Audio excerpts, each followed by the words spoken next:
और कई लोग तो ऐसे हैं, उनको आज तक हनुमान चालीसा पढ़ना नहीं है, आज तक कोई चालीसा, चाहे गायत्री चालीसा हो, लक्ष्मी चालीसा हो, शिव चालीसा हो, पढ़ना ही नहीं आती। बस बैठ गए भगवान के सामने और पढ़ लिया आसन लगा के। नहीं नहीं नहीं, चालीसा पढ़ने का भी एक नियम है। अगर कोई लक्ष्य लेकर पढ़ रहे हो तो उसका एक नियम है। पूरी जिंदगी पढ़ते रहोगे तो भगवान की प्राप्ति नहीं है, पर लक्ष्य लेकर अगर पढ़ा है आसन से, जिस भगवान की चालीसा पढ़ रहे हो उसकी मूर्ति या उसका फोटो आपके सामने होना चाहिए। एक घी का दिया, अगर हनुमान चालीसा पढ़ रहे हो तो या तो घी का दिया जलाओ, वो भी गाय के घी का हो, भैंस के घी का मत जलाना। हनुमान जी कभी प्रकट नहीं होंगे भैंस के घी से। घी का दिया लगाइए अगर चालीसा का पाठ कर रहे हो हनुमान जी का। और बहुत ज्यादा संकट है, बहुत ज्यादा परेशानी है, तो हनुमान चालीसा का पाठ करो तो तिल्ली के तेल का दिया लगाओ, काली तिल के तेल का दिया, तिल का तेल का दिया हनुमान जी के सामने आसन बिछाकर। बहुत तकलीफ है तो 3 पाठ प्रतिदिन करो। और एक आसन से जितने समय, 9 बजे अगर आप बैठते हो पाठ करने तो 9 बजे ही बैठना है। 11 दिन तक प्रतिदिन 3 पाठ रोज करो। एक पानी का लोटा, कलश, तांबे का जल, अर्थात तांबे का लोटा हो, स्टील का लोटा हो, तुम्हारे पास जो कलश हो उसमें जल भरकर, एक सिक्का उसमें पटक कर, एक लौंग पटक कर प्लेट से ढक कर रख दो और प्रतिदिन बस टाइम पर बैठकर पाठ करो। 11 दिन पूर्ण होंगे, जिस कामना से आपने पाठ करा है बस वो सिक्का, वो लौंग कलश में से निकाल लो, जल का आचमन करो और जिस काम के लिए करा है वो जल उस प्रयोग में ले लो। उस प्रयोग, किसी से बात करने जाना है तो वो जल पी कर जाइए, कोई से हाथ मिलाना है तो वो सिक्का, वो लौंग अपने हाथ में रखिए, अपने साथ रखिए। यदि कोई काम के लिए जा रहे हो, कोई व्यापार के लिए जा रहे हो या नौकरी करने के लिए जा रहे हो और लगी नहीं रही, बहुत तकलीफ पा रहे हो, सर्विस ही नहीं लग रही, बहुत कष्टमय हो गया, तो निवेदन करूंगा 5 पीपल के पत्ते पर बेसन के 5 लड्डू घर में बने हुए, गाय के घी के 5 लड्डू रख लो। उस लड्डू के बीचों बीच एक आटे का दिया और उसमें तिल्ली का तेल डालकर इसी मंत्र का प्रयोग कर कर पंचमुखी हनुमान का, किसी भी हनुमान के मंदिर में जाकर, दक्षिण मुखी हनुमान के मंदिर में जाकर उसको रख कर आ जाइए। इसके बाद आप उस काम के लिए जाइए, आपका काम सफल हो जाएगा। आपको किसी को नहीं कहना पड़ेगा कि हाथ जोड़ना नहीं पड़ेंगे, किसी के पांव नहीं पड़ना पड़ेंगे, तुरंत काम होगा। बस इस मंत्र का स्मरण कर कर, पंचमुखी हनुमान का भूतेश्वर जो मंत्र है वो सुख देने वाला, आनंद देने वाला, सहज नहीं महाराज, सुख की खान है, आनंद की राशि। समय आया श्री हनुमान जी महाराज का जो चरित्र आया, आगे जो वर्णन आया है, भगवान एक जन्म का पुण्य नहीं है,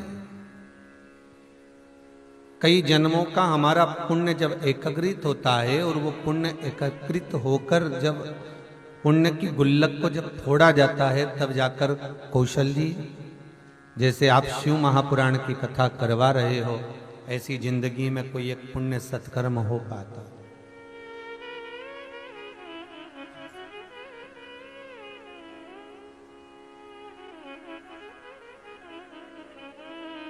कई मानव का जन्म मिल भी गया, मनुष्य की देह प्राप्त भी हो गई,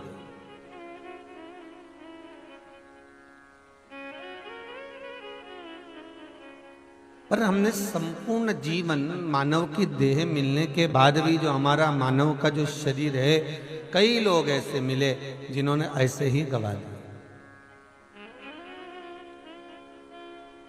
आप सब तो भाग्यशाली हैं जो भगवान देवाधिदेव महादेव की कथा को श्रवण कर रहे हैं। आप कुबेरेश्वर महादेव की इस पावन धरा पर आकर बैठकर भी कथा को सुन रहे हैं। और कई लॉकडाउन के चलते हुए, कोरोना महामारी के चलते यहाँ इतनी भीड़ तो कोई ना कर सकते, पर अपने घरों में बैठकर आप जो पावन कथा सुन रहे हैं, ये आपका पुण्य है जो भगवान शिव ने स्वयं कृपा कर कर हमको प्रदान करा।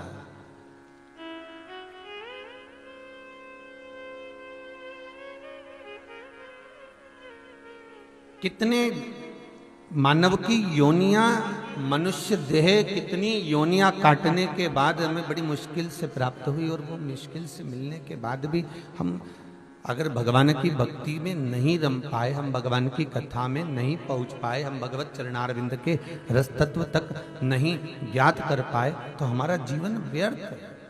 हम वो जीवन किसी काम का नहीं है।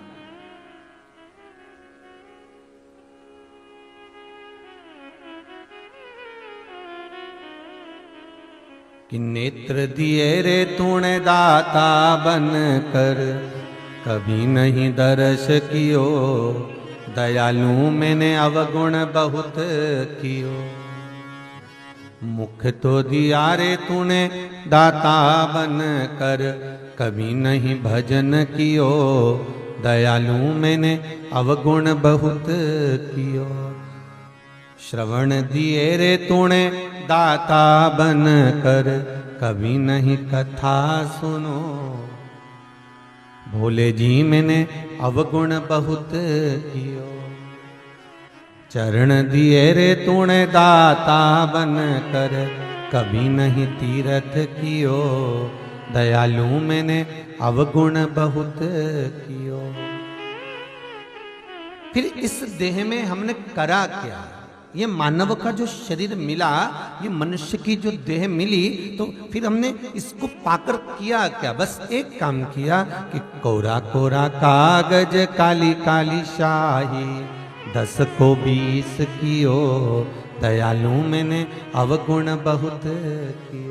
इस संसार सागर में, भव सागर में हमारा जो जन्म हुआ है, इस मानव की देह जो हमें प्राप्त हुई है, मनुष्य की देह जो हमें मिली है, इस संसार सागर में, भव सागर में जो हम जन्मे हैं, इस संसार सागर में जो हमारा जन्म हुआ है, 21,600 श्वास जो मनुष्य को प्रतिदिन मिल रही है, ये भगवान का गिफ्ट ही तो है कि वो प्रतिदिन हमको प्राप्त हो रही है, प्रतिदिन हमें मिल रही है। और वो 21,600 श्वास जो मनुष्य के शरीर से प्रतिदिन निकल रही है, वो धीरे धीरे घटती चली जा रही है, वो धीरे धीरे समाप्त होती चली जा रही है।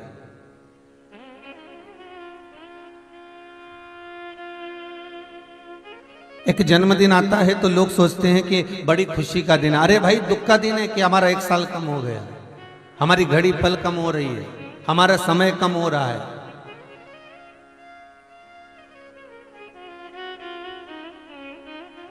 हमारी श्वासें जो भगवान ने दी है, 21,600 श्वास जो भगवान दे रहा है, उसके काउंटिंग में, उसकी हिसाब में गिनती जा रही है, और हमारा समय अब कम होता चला जा रहा है।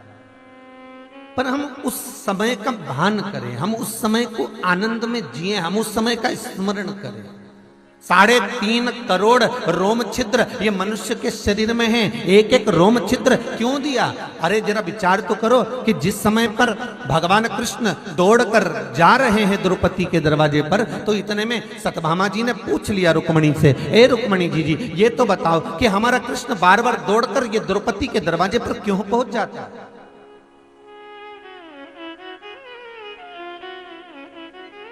हमारा कृष्ण ये द्रौपदी के दरवाजे पर बार बार क्यों जाता है? ना जाने द्रौपदी से ऐसा क्या लगाव है कृष्ण का, जब देखो जब भाग जावे, जब देखो जब भाग जावे। महाराज,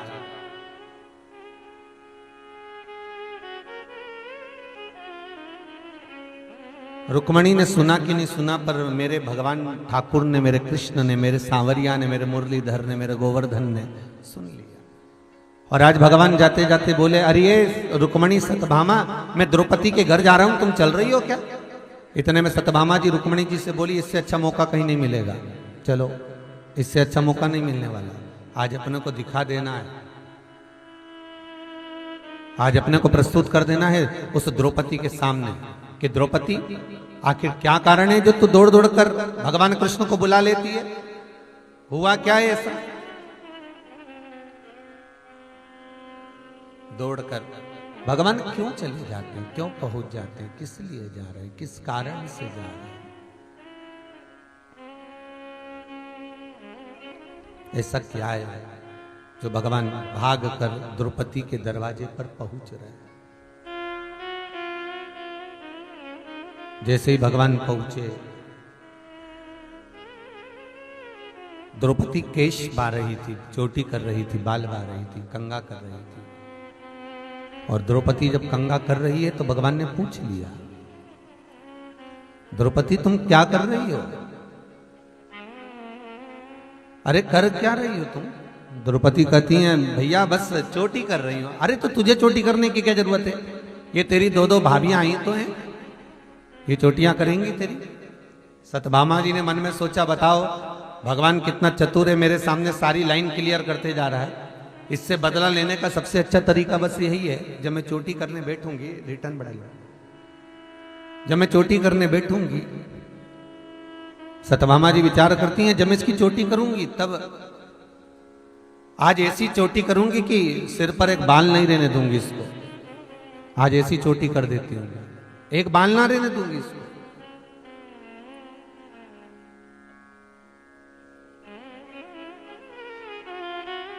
सत्यभामा जी तेल लगाने के लिए बैठी, सत्यभामा जी तेल लगाने के लिए बैठी। और जैसे सत्यभामा जी द्रौपदी के बालों में तेल लगाने के लिए बैठती है,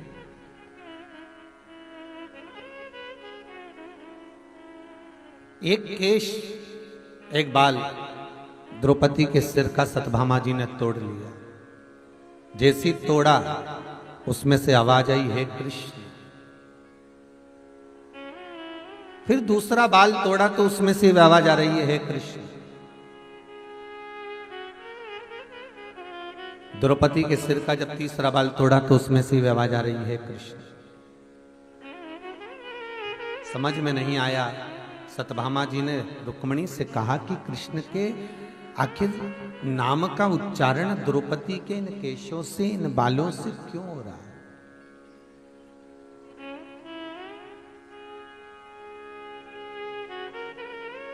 भगवान कृष्ण पीछे से आकर बोले, अरे ओ सत्यभामा, तुम रुक्मिणी जी से पूछ रही हो कि इस द्रौपदी के सिर के बालों में, रोमावली में कृष्ण का नाम क्यों निकल रहा है? कृष्ण का नाम क्यों आ रहा है? किस लिए? कारण क्या है? तब भगवान कृष्ण कहते हैं, अरे ओ सत्यभामा, पूरे विश्व में, पूरी दुनिया में, पूरी पृथ्वी पर मनुष्य के शरीर पर 3.5 करोड़ रोम छिद्र दिए गए हैं। वो केवल इसलिए दिए गए हैं कि एक दिन में तुम्हारे मुख से 3.5 करोड़ बार भगवान का नाम निकलना चाहिए।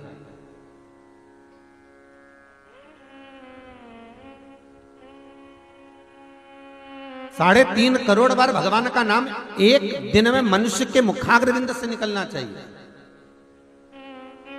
अब बोलो रे भाई, इस संसार में कौन है जो 3.5 करोड़ बार भगवान का नाम लेता होगा एक दिन में?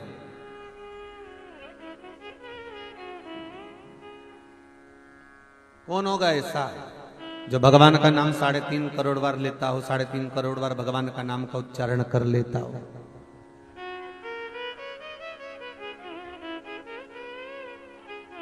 पर भगवान कृष्ण कहते हैं, अरे ओ सत्यभामा, पूरे दुनिया में, पूरी पृथ्वी पर, पूरे भूमंडल पर केवल एक ही है, और वो है द्रौपदी। केवल एक द्रौपदी।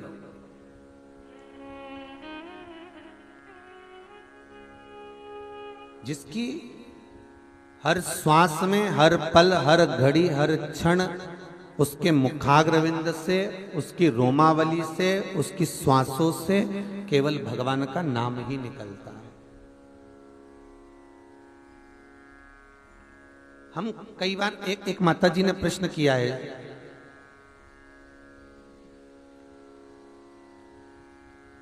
पटना से हैं, उनके बेटे का नाम ओम है। रिटर्न बढ़ाइए, रिटर्न। उनके बेटे का नाम ओम है और पटना की रहने वाली हैं। माता जी, अगर आप कथा सुन रहे हो तो ध्यान से सुनिएगा। कहा, गुरुदेव, हम संपूर्ण जगह पर होकर आ गए, परंतु सुख का भान नहीं है। मेरा बेटा बीमार है और बहुत दुखी है, बहुत दुखी।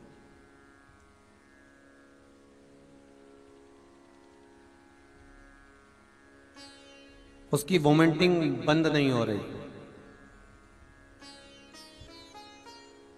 एक माता जी यहां बैठी है, रतलाम वाली आई हुई है। कहाँ है रतलाम वाले? जरा खड़े होइए, दोनों दोनों खड़े हो जाए।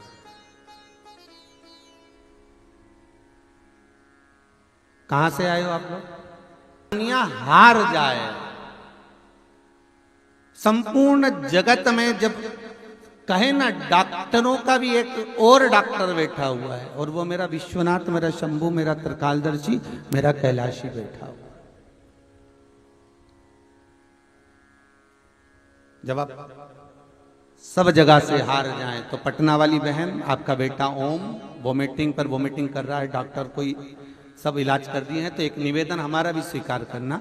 घर में जिस दिए से आप शंकर जी की या भगवान की आरती उतारते हो, वो दिया आपके घर में होगा, दीपक होगा।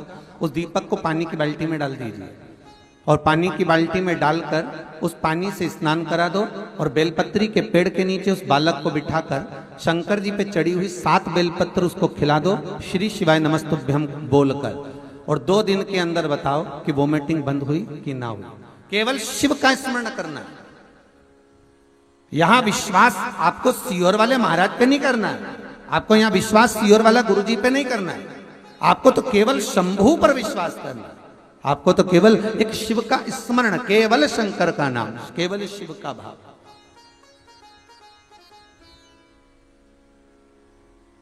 केवल एक शिव का स्मरण। विष्णु पुराण के भीतर दीपों का वर्णन किया गया है महाराज, कि कौन सा दिया किस जगह पर काम आता है और कौन सा दीप किस भाव में वर्णित किया जाता है। इससे पहले जो कथा हुई थी ऑनलाइन, उसमें दीपों का दर्शन भी कराया था कि इस दीप से ये फल की प्राप्ति है।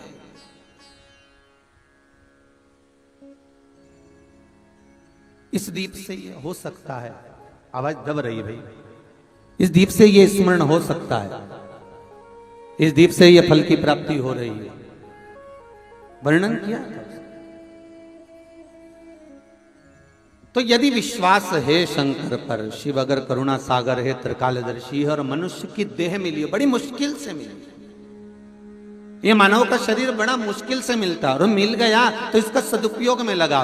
कहीं निंदा में नहीं, चुगली में नहीं, बुराई में नहीं, कपट में नहीं, छल में नहीं, छिद्र में नहीं, बेईमानी में नहीं, प्रपंच में नहीं, इसको हम भगवत स्मरण में समर्पित कर दे। जितना बन सके दुनिया से हटकर भगवान शिव का स्मरण करो। फिर निवेदन करूंगा, मित्रों के साथ रहो तो मित्र जैसे रहना, सखाओं के साथ रहो तो सखा जैसे रहना। जैसे मेरे भगवान कृष्ण जहां रहते थे उस भाव में रहते थे। युद्ध के मैदान में रहते हैं तो एक अच्छे युद्धशाल आनंदमय बनकर रहते हैं। अगर गोपियों के मध्य में रहते हैं तो गोपियों के सखा बनकर रहते हैं। मित्रों के साथ रहते हैं तो मित्रों के सखा बनकर रहते हैं। यशोदा के पास में रहते हैं तो कन्हैया बनकर रहते हैं। उनका जो भाव है वो हर जगह पर, इसलिए कहते हैं मेरा कान्हा ना जाने कितने भाव में रम जाता है। और आपसे भी निवेदन है कि आप मित्रों के साथ रहो तो वहां आपका अभिमान नहीं आना चाहिए, वहां दिखाना नहीं है आपको कि आप कितने करोड़पति, कितने धनपति, कितने वैभवपति हैं। आप धर्मपत्नी के साथ में रह रहे हो तो आप उसकी पति बनकर, उसके सामने आपको यह नहीं दिखाना कि मैंने कितना तेरे को प्रदान कर दिया, कितने नेकलेस, कितने हार, कितनी अंगूठी, कितना जेवर मैंने तुझे दिया है। यह हमें धर्मपत्नी को नहीं दिखाना। आप बच्चों के साथ रह रहे हो तो उनके जैसा बनकर रहना पड़ेगा। आप माता पिता के साथ रह रहे हो तो उनके जैसे छोटे बनकर रहना पड़ेगा। वो बड़े हैं उम्र में, आपको छोटा बनकर रहना पड़ेगा। आप बहनों के साथ रह रहे हो, भाइयों के साथ रह रहे हो तो उनके साथ में उसी तरह से व्यवहार करना पड़ेगा जैसे आप परिवार में रहते आए हो।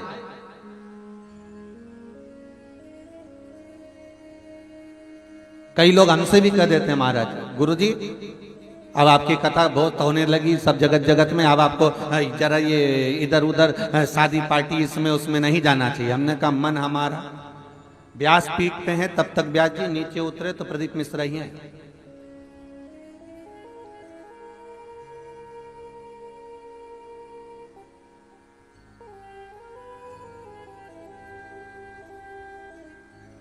जिस समय जन्म लिया उस समय पर माता की गोद थी और परिवार था। ठीक है। मरेंगे उस समय पर पूरे विश्व के लोग भले कथा सुन रहे हैं, पर मरेंगे जब प्राण छूटेंगे तो क्या पूरे विश्व के लोग सीओर में मिलेंगे? अरे बोलो तो सही, नहीं, रहेंगे वही जिनके साथ में आज भी रह रहे हैं, वही मिलना है। आप कितने भी अवधे पर पहुंच जाओ, आप कितनी भी उन्नति पर पहुंच जाओ, आप कितनी भी आपके वैभव पर, मेरा द्वारका नाथ, मेरा द्वारकाधीश द्वारका का राजा बनकर बैठे हैं, द्वारका के राजा। और जिस समय पर स्वयं राधा नंद बाबा और यशोदा को लेकर, गोपी और ग्वालों को लेकर कुरुक्षेत्र की भूमि पर पहुंचती हैं, तो मेरा कन्हैया राधा से मिलने के लिए 2 घंटे तक मार्ग में खड़ा रहा, 2 घंटे तक कि राधा यहां से निकलेगी। फिर खबर पहुंचाई, ललिता देखो जरा राधा निकल कर जा रही है क्या? अरे विशाखा जरा देखो राधा कितनी देर में आ रही है, राधा का इंतजार कर रहे हैं। तो द्वारकाधीश के द्वारपाल कहते हैं, आप द्वारका के नाथ हो और एक साधारण सी गोपी के लिए घंटों से इंतजार कर रहे हो। भगवान कहते हैं वो गोपी साधारण नहीं है, वो गोपी सहज नहीं है, वो गोपी साधारण नहीं हो सकती। वो गोपी जो मेरे माता पिता का सेवा और संभाल कर रही है, वो गोपी सहज नहीं है, वो गोपी मेरे प्राण है। रहो परिवार में, कुटुंब में, कबीले में, नातों में, रिश्तों में, परिवारजनों में, मित्र सखाओं में, बिल्कुल अलमस्त हो।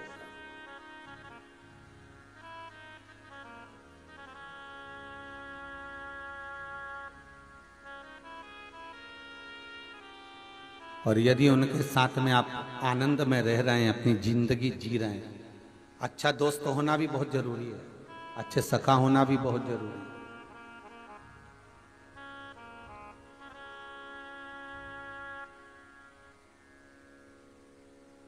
अभी ये चैनल वाले भैया लोग आए हैं यहाँ कैमरा ले लेके 4-5, अब इनमें से 5-6 में से अगर एक मुसद्दी लाल निकल जाए तो, बहुत गुस्से वाला, क्रोध वाला, चिड़चिड़ा, तो ये 4-5 जितने कमरे में रहते हो, एक कमरे में तो इनका तो जिबड़ा नहीं लगेगा, कहाँ इसको पकड़ के लिया है रे, सही है कि गलत है? उसी तरह कोई ग्रुप बनाकर आप आए, 5-6 लोग आपके साथ में आप तीरथ करने जा रहे हो, और एक ऐसा निकल जाए जो गुस्सा करे, चिड़चिड़ करे, क्रोध करे, तो सोचोगे भैया कहाँ इनके बीच में फंस गए, अच्छे खासे अपन 4 ही भले थे, क्या करना है? अरे 7 दिन तो 7 दिन, 1 घंटा निभाना मुश्किल पड़ जाए दादा, 1 घंटा मुश्किल।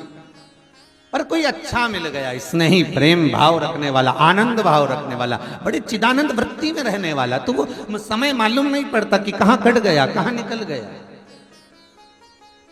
मेरे शिव की कथा कह रही है, मेरे शंकर की कथा कर रही है, शिव महापुराण कर रही है। ये 24,000 श्लोकों का जो बाबा वेद व्यास जी महाराज ने रचना करी है, ये मेरे शंकर का जो अनुमोदन कर रहा है। ये शिव महापुराण मेरे शंकर का ही शिवलिंग है, ये शिवलिंग वर्णन कर रहा है, ये शिव पुराण वर्णन कर रही है कि जो मानव की देह मिली है, ये मानव का शरीर बड़ी मुश्किल से मिला है, और इस मुश्किल से मिले हुए शरीर को यूं नहीं गंवा देना है। हमारे प्राण जब निकले, क्योंकि ये कुल्हाड़ी, ये तलवार हमारे सिर पर लटकी हुई है, प्राण तो निकलना है, आज नहीं तो कल। बस अंतर इतना है, फिर तुम स्माइल देकर प्राणों को छोड़ो, चाहे रोकर प्राणों को छोड़ो, पर मरना तो पड़ेगा, निश्चित है। एक विश्वास रखो उस शिव पर, एक भरोसा रखो मेरे शंकर पर।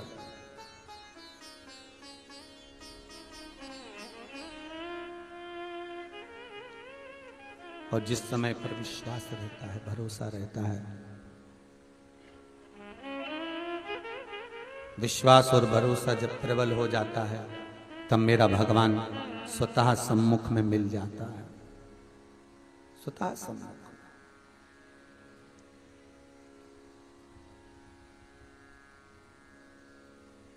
आज भगवान शिव की कथा कहती है कि देवऋषि नारद का जो अभिमान था, वो भगवान विष्णु ने डिगा दिया, भगवान शिव ने डिगा दिया।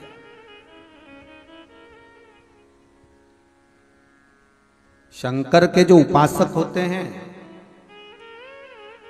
शिव का जो भजन करने वाला होता है, शंकर का जो उपासक होता है, उसके लिए शिव का जो भगत होता है, शंकर का जो उपासक होता है, वो अपने लिए कभी नहीं कहता, उसके लिए संसार कहता है।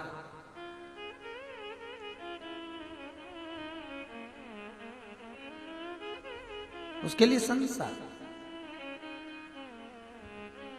ये मेरे भारत की भूमि के संत, साधु, सन्यासी, तपस्वी, साधक, उपासक, ये भारत की भूमि के नागा साधु, ये भारत की भूमि के संत, महंत, महात्मा, शंकराचार्य, पीठाधीश, मठाधीश, महामंडलेश्वर आदि आदिक जो पद हैं हमारी भारत की भूमि के, इस जननी मातृभूमि के जितने भारत की भूमि के संत हैं, साधु हैं, सन्यासी हैं, तपस्वी हैं, साधक हैं, उपासक हैं, ये अपनी मस्ती में रहते हैं। आप कुंभ के मेले में, अभी हरिद्वार का कुंभ आएगा, आप जाकर दर्शन करना, कोई नागा साधु आप बैठे अपनी चिलम लगा रहे आलमस्त होकर, उसको कोई मतलब नहीं कि कौन उनका फोटो खींच रहा है, उसको कोई मतलब नहीं कि कौन क्या कर रहा है, कौन वीडियो बना रहा है, कौन क्या कर रहा है, उसको तो अपनी मस्ती में रमा हुआ है, वो अपनी अलमस्तता में रह रहा है, वो अपनी मस्ती में अपना आनंद पा रहा है, वो अपनी मस्ती में सुख पा रहा है।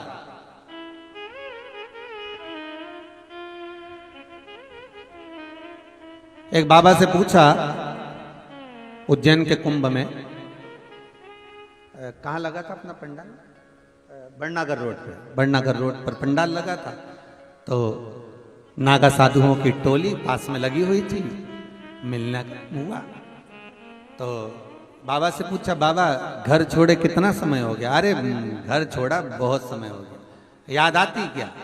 तो क्या आती तो दम लगा लेते, लगाई दम, भूल गए गम, बस।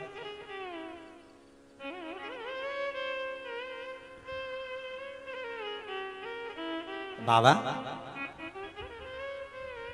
परिवार में और सब तो होंगे ना, तो होंगे बस। अब वो तो कहे आओ महाराज बैठो तुम भी दम,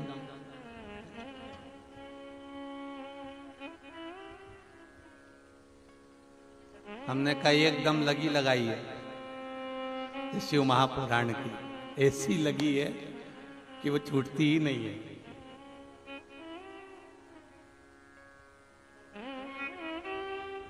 उन्होंने एक सुंदर सी लाइन सुनाई थी, वो मैं कई बार कथाओं में बोल चुका, बहुत सुंदर लाइन है महाराज, कि वो गांजा लावे गणेश जी और ढोवे भैरवनाथ, वो नागा साधुओं का, ढोवे भैरवनाथ और चिलम भरे माँ पार्वती जी और पीवे भोलानाथ, मन शिव रटोरे छोड़ दो कपट मन शिव रटोरे। उनके शब्द थे, जब मन में चिंता व्याप जाए, जब मन में कुछ ऐसे काम, लोभ, विषय, वासना, आसक्ति, तृष्णा बहुत व्यापने लगे, तो वो नागा साधु, वो संत कहते हैं कि बस उस चिंता को मिटाने के लिए जो चिता को संभालने वाला, चिंतन करने योग्य जो है वो शिव, वो ओघड़दानी, वो भूतेश्वर, वो त्रिकालदर्शी, वो कैलाशी, अविनाशी, बस उसका स्मरण कर लीजिए तो सारी चिंता अपने आप मिट जाती है। बस उसका भजन करो, उसका भजन करो, उसका स्मरण करो, उसका स्मरण कर लीजिए, उसका भजन कर लीजिए। और जब आप उसके भजन में डूब जाओगे, उसके स्मरण में आप जब डूब जाओगे, तो आप रूप आपको सुख का भान हो जाएगा, आप रूप आपको आनंद का भान हो जाएगा।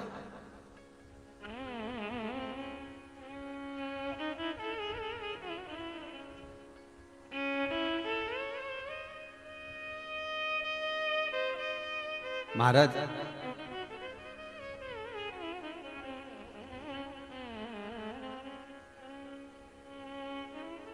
हमें सुख और दुख का भान कब होता है? जब हम संसार को अपना समझते हैं।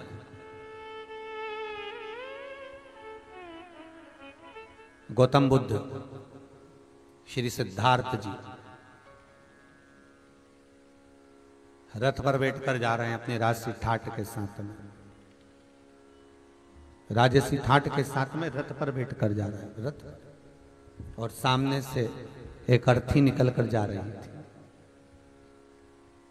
सामने से एक अर्थी निकल कर जा रही। सिद्धार्थ जी ने पूछ लिया, सिद्धार्थ जी पूछ रहे हैं कि ये जो सामने सोकर जा रहा है, लेट कर जा रहा है, निकल रहा है, लोग इसको बांध कर ले जा रहे हैं, इसके ऊपर पैसा फेंक रहे हैं, फूल फेंक रहे हैं, तो ये उठ क्यों नहीं रहा? ये उठता क्यों नहीं है? आखिर ये क्यों नहीं उठ रहा? रथ चलाने वाला कितना ज्ञानी होगा सिद्धार्थ जी का, श्री गौतम बुद्ध जी का, कि वो रथ चलाने वाला कह रहा है सिद्धार्थ से, सिद्धार्थ जी ये मर चुका है, इसमें प्राण नहीं है, इसमें प्राण नहीं है। तो इसको भान नहीं है कि इसके ऊपर पैसा फेंका जा रहा है, कि फूल फेंका जा रहा है, कि मखाने फेंके जा रहे हैं, कि संपदा फेंकी जा रही है। सिद्धार्थ जी ने कहा तो एक आध दिन तो हमको भी मरना ही है ना, एक दिन तो हम भी जाएंगे। हाँ, तो फिर क्यों हम संसार में रम रहे हैं? सिद्धार्थ बस उसी दिन रथ से नीचे उतर गए और वही सिद्धार्थ गौतम बुद्ध बन गए। और वो बुद्ध जो केवल भीतर की मस्ती में रमते थे, भीतर की मस्ती, वो किसी से मतलब नहीं, बस अपनी मस्ती भीतर की। महाराज ओम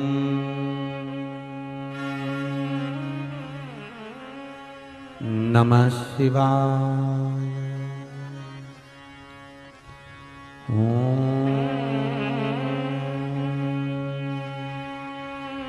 नमः शिवाय। भीतर की मस्ती में रमो।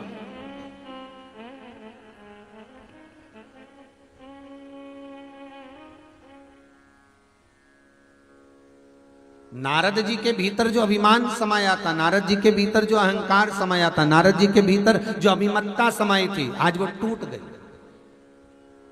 ब्रह्मा जी के भीतर जो अभिमत्ता थी वो भगवान ने तोड़ दी। अब ब्रह्मदेव को बुलाया है भगवान शंकर ने, और भगवान ने ब्रह्मदेव को बुलाकर कहा कि अब सृष्टि का संचालन करिए, सृष्टि की रचना करिए। सृष्टि की रचना करना प्रारंभ किया, और जब सृष्टि की रचना करना प्रारंभ किया, महाराज ब्रह्मदेव से कहा सृष्टि बनाओ, तो ब्रह्मा जी कहते हैं सृष्टि कैसी बनाना है वो आप बताओ। भगवान शंकर सृष्टि बनाना बता रहे हैं।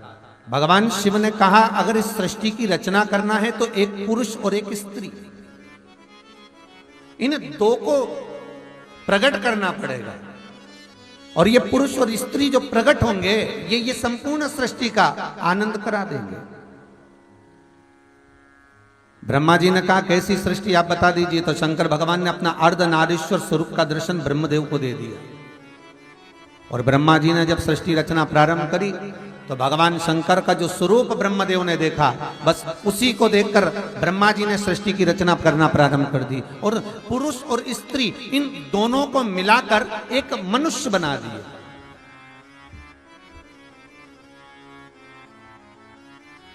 पुरुष और स्त्री को शंकर भगवान ने अर्धनारीश्वर स्वरूप का जो दर्शन कराया है, शंकर ने अर्धनारीश्वर स्वरूप का जो दर्शन दिया है वो इसलिए दिया था कि पुरुष बनाना और स्त्री बनाना। पर ब्रह्मा जी ने जो बनाया दोनों को मिलाकर बना दिया, और मिलाकर बनाया तो चारों तरफ किन्नर ही किन्नर हो गए महाराज, पुरुष और स्त्री मिलाकर बना दिया। अब भगवान विष्णु और भगवान शंकर दोनों भ्रमण करने के लिए मृत्यु लोक पर आए, तो उन्होंने देखा कि किन्नर किन्नर नजर आ रहे थे, तो भगवान विष्णु को हंसी आ गई। और भगवान विष्णु को जैसी हंसी आई तो भगवान विष्णु ने तुरंत हंसते हुए कहा देखो आपने ब्रह्मा जी को कहा था सृष्टि बनाने के लिए, कैसी सृष्टि बनाई है। शंकर भगवान ने ब्रह्मा जी को बुलाया, ब्रह्मदेव ये तुमने क्या बना दिया? ब्रह्मा जी बोले आप ही ने तो बोला था कि पुरुष और स्त्री बनाना है, आप ही ने अर्धनारीश्वर स्वरूप का दर्शन दिया था, इसलिए मैंने बना दिया। भगवान शंकर ने कहा ब्रह्मदेव हमने कहा था आधे पुरुष बनाना आधी स्त्री बनाना, मतलब दो पुरुष बनाओ तो दो स्त्री बनाओ, एक पुरुष बनाओ तो एक स्त्री बनाओ, पर तुमने तो दोनों को मिलाकर बना दिया। ब्रह्मा जी बोले गलती हो गई।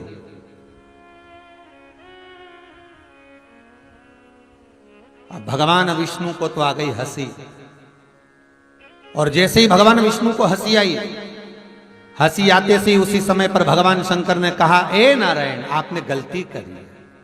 आप इन ब्रह्मा की बनाई हुई सृष्टि पर हंस रहे, इन किन्नरों पर। गलती है आपकी। भगवान शंकर कहते हैं, नारायण, कभी पांव से विकलांग व्यक्ति को देखकर, लूले को देखकर, लंगड़े को देखकर, अंधे को देखकर, नैनों से विहीर को देखकर, श्रवण शक्ति से विहीन व्यक्ति को देखकर, वृद्ध को देखकर, अति बहुत कोई दुर्बल है, बहुत कोई मोटा है, वाणी से हकलाता हो, तोतरा बोलता हो, नैनों से विहीन हो, ऐसे व्यक्ति को देखकर कभी हंसना नहीं, कभी मुस्कुराना नहीं। क्यों?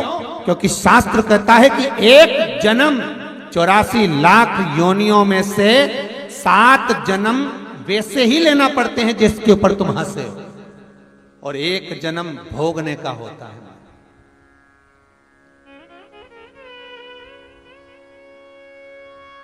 भगवान शिव कहते हैं, अगर नारायण, मैंने अगर इस सृष्टि की रचना को गड़बड़ कर दिया तो आने वाले समय में ये कोई कर नहीं पाएगा।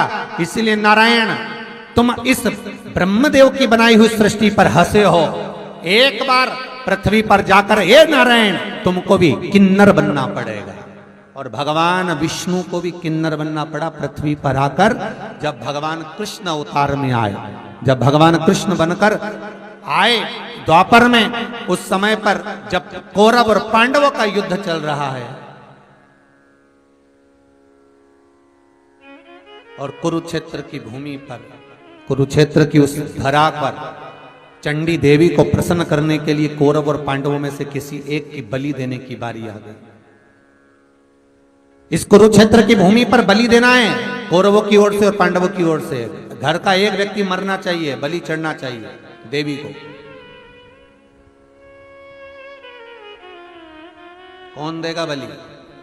कौरव तो बड़े खुश हो गए, हम तो 100 भाई, एक आध मर भी गया तो 99 बचेंगे, पांडवों में से एक चले गया तो 4 ही बचेंगे।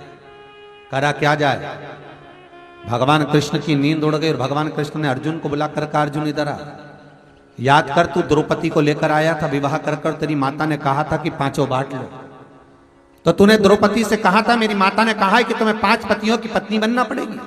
द्रौपदी कहती है, मैं 5 पतियों की पत्नी बनने को तैयार हूं, पर शर्त एक रहेगी कि 5 पतियों की पत्नी तो बनूंगी, पर 1 वर्ष तक, 1 वर्ष तक 1 पति के साथ में रहूंगी। और यदि उस पति के कक्ष में दूसरा कोई पति आ गया तो उसको 5 वर्ष के लिए बन जाना पड़ेगा।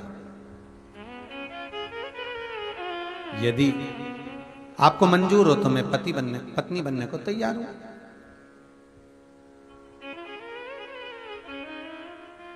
मुझे कोई दिक्कत नहीं, पत्नी बन जाती है। मैं पत्नी बनने को तैयार हूं। ठीक है। 5 पतियों ने मिलकर वचन दे दिया द्रौपदी को, आपके कक्ष में जब आप एक पति के साथ रहोगी तो दूसरा कोई पति नहीं आएगा। अब लीला देखिए कितनी विचित्र थी। भीम के कक्ष में द्रौपदी है और एक ब्राह्मण के बच्चे को शेर उठाकर ले गया।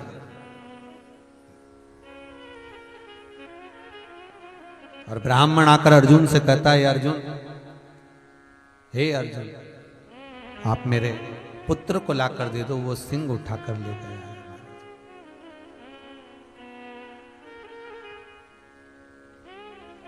मेरे पुत्र को ला दीजिए।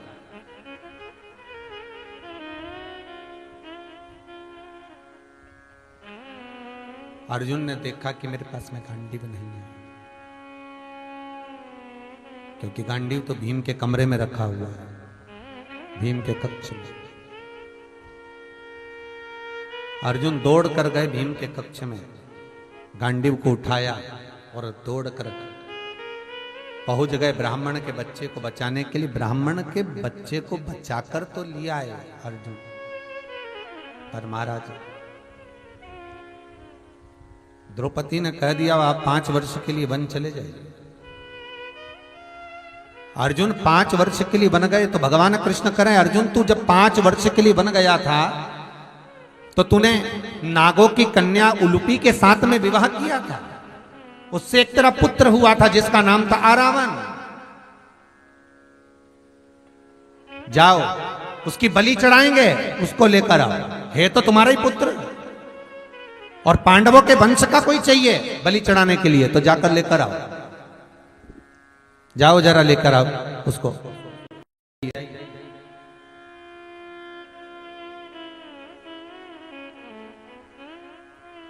अर्जुन गए, आरावन को लेकर आए। आरावन कहता पिताजी चिंता मत करना, एक एक कौरवों को काट काट कर मार दूंगा, तुम चिंता क्यों करते हो, मैं हूं पिताजी, क्या चिंता करना। भगवान कृष्ण आए आरावन के पास, आरावन हमें तुमसे युद्ध नहीं लड़वाना, आरावन हमें तुमसे युद्ध नहीं करवाना, हमें आपसे युद्ध नहीं लड़वाना है महाराज,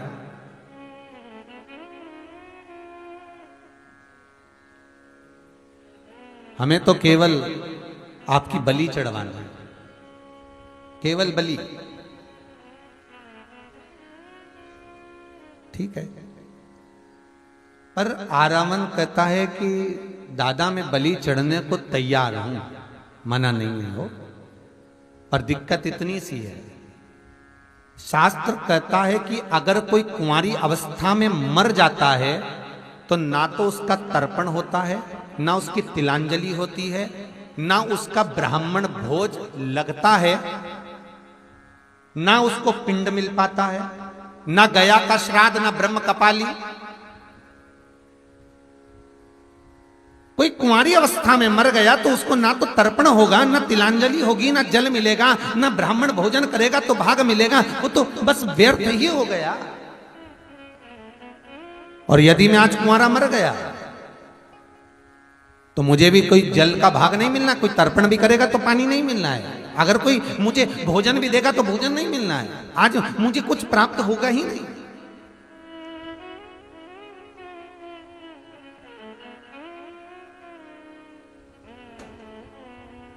मुझे जब कुछ मिलना ही नहीं है तो फिर मैं कुंवारा क्यों मरूं।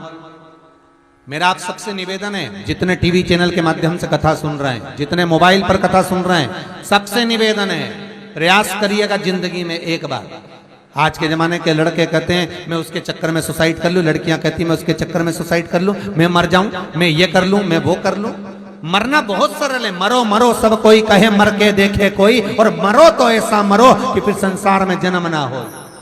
अगर मरने का फैशन ही चल रहा है मरो, मना कौन कर रहा है, पर मरना पर ये सोच लेना शिव महापुराण का चरित्र कि कुंवारी अवस्था में अगर मर गए तो प्रेत की योनि में भटकते रहोगे, ना जल मिलेगा, ना तर्पण मिलेगा, ना पिंड मिलेगा, ना गया का श्राद्ध, ना ब्रह्म कपाली, और तुम्हारे माता पिता तुम्हारे लिए कितना भी ब्राह्मण का भोजन करा लें तो भी वो भाग तुम्हें प्राप्त होने वाला नहीं। अब जाओ निपटो, उसका कोई फल नहीं है, उसका कोई सुख नहीं है, उसका कोई आनंद नहीं है, वो तुम्हें प्राप्त नहीं होने वाला महाराज, उसका कोई फल तुम्हें मिलने वाला नहीं है। इसलिए निवेदन है। तो आरावन कहते हैं कि मैं अगर कुंवारी अवस्था में मर गया तो मुझे कुछ प्राप्त होगा ही नहीं, मुझे कुछ मिलेगा ही नहीं।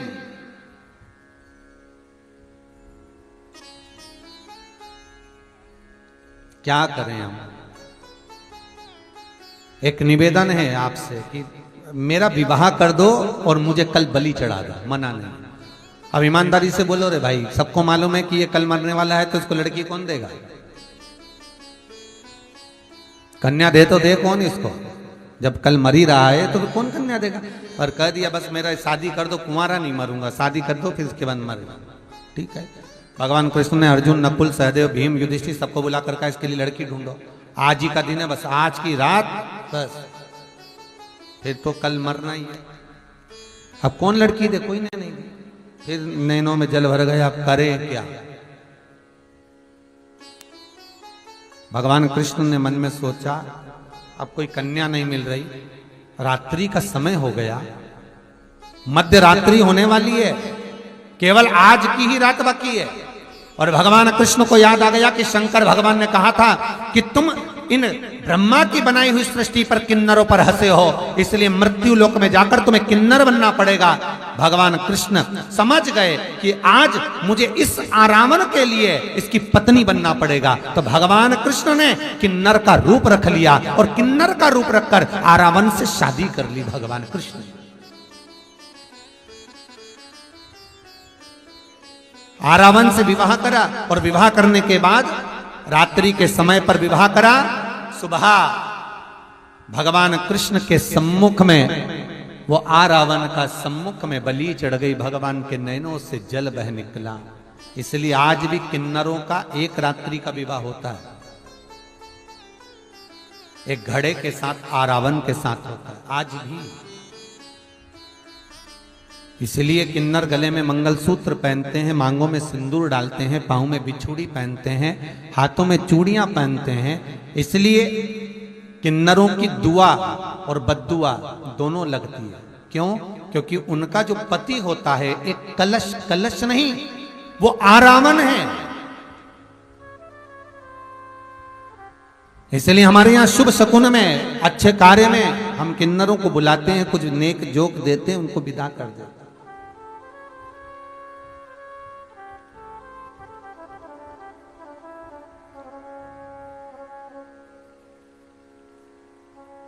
भगवान को भी तो यहाँ शास्त्र कर है, किसी अंधे को देखकर, किसी लूले को देखकर, किसी लंगड़े को देखकर, किसी विकलांग को, किसी बुद्धिविहीन को, किसी दुर्बल को, किसी मोटे को, किसी विहीनता का धनी को, किसी को भी देख रहे हो, किसी कंजूसड़े को, और किसी के पास धन है नहीं है, कोई गरीबड़ा है उसको भी देखकर, किसी को बहुत शिथिलता है उसको भी देखकर, कोई किसी भी रूप में अगर वो कुरूप भी है तो उसको देखकर हंसा ना जाए। क्योंकि हंस लिए तो 7 जन्म तो वो लेना पड़ेगा और 1 जन्म उसी रूप में भोगने के लिए लेना पड़ेगा। 84 लाख योनियों में ये योनियां भी बढ़ जाती है मनुष्य कि इस रूप में हमें जन्म लेना।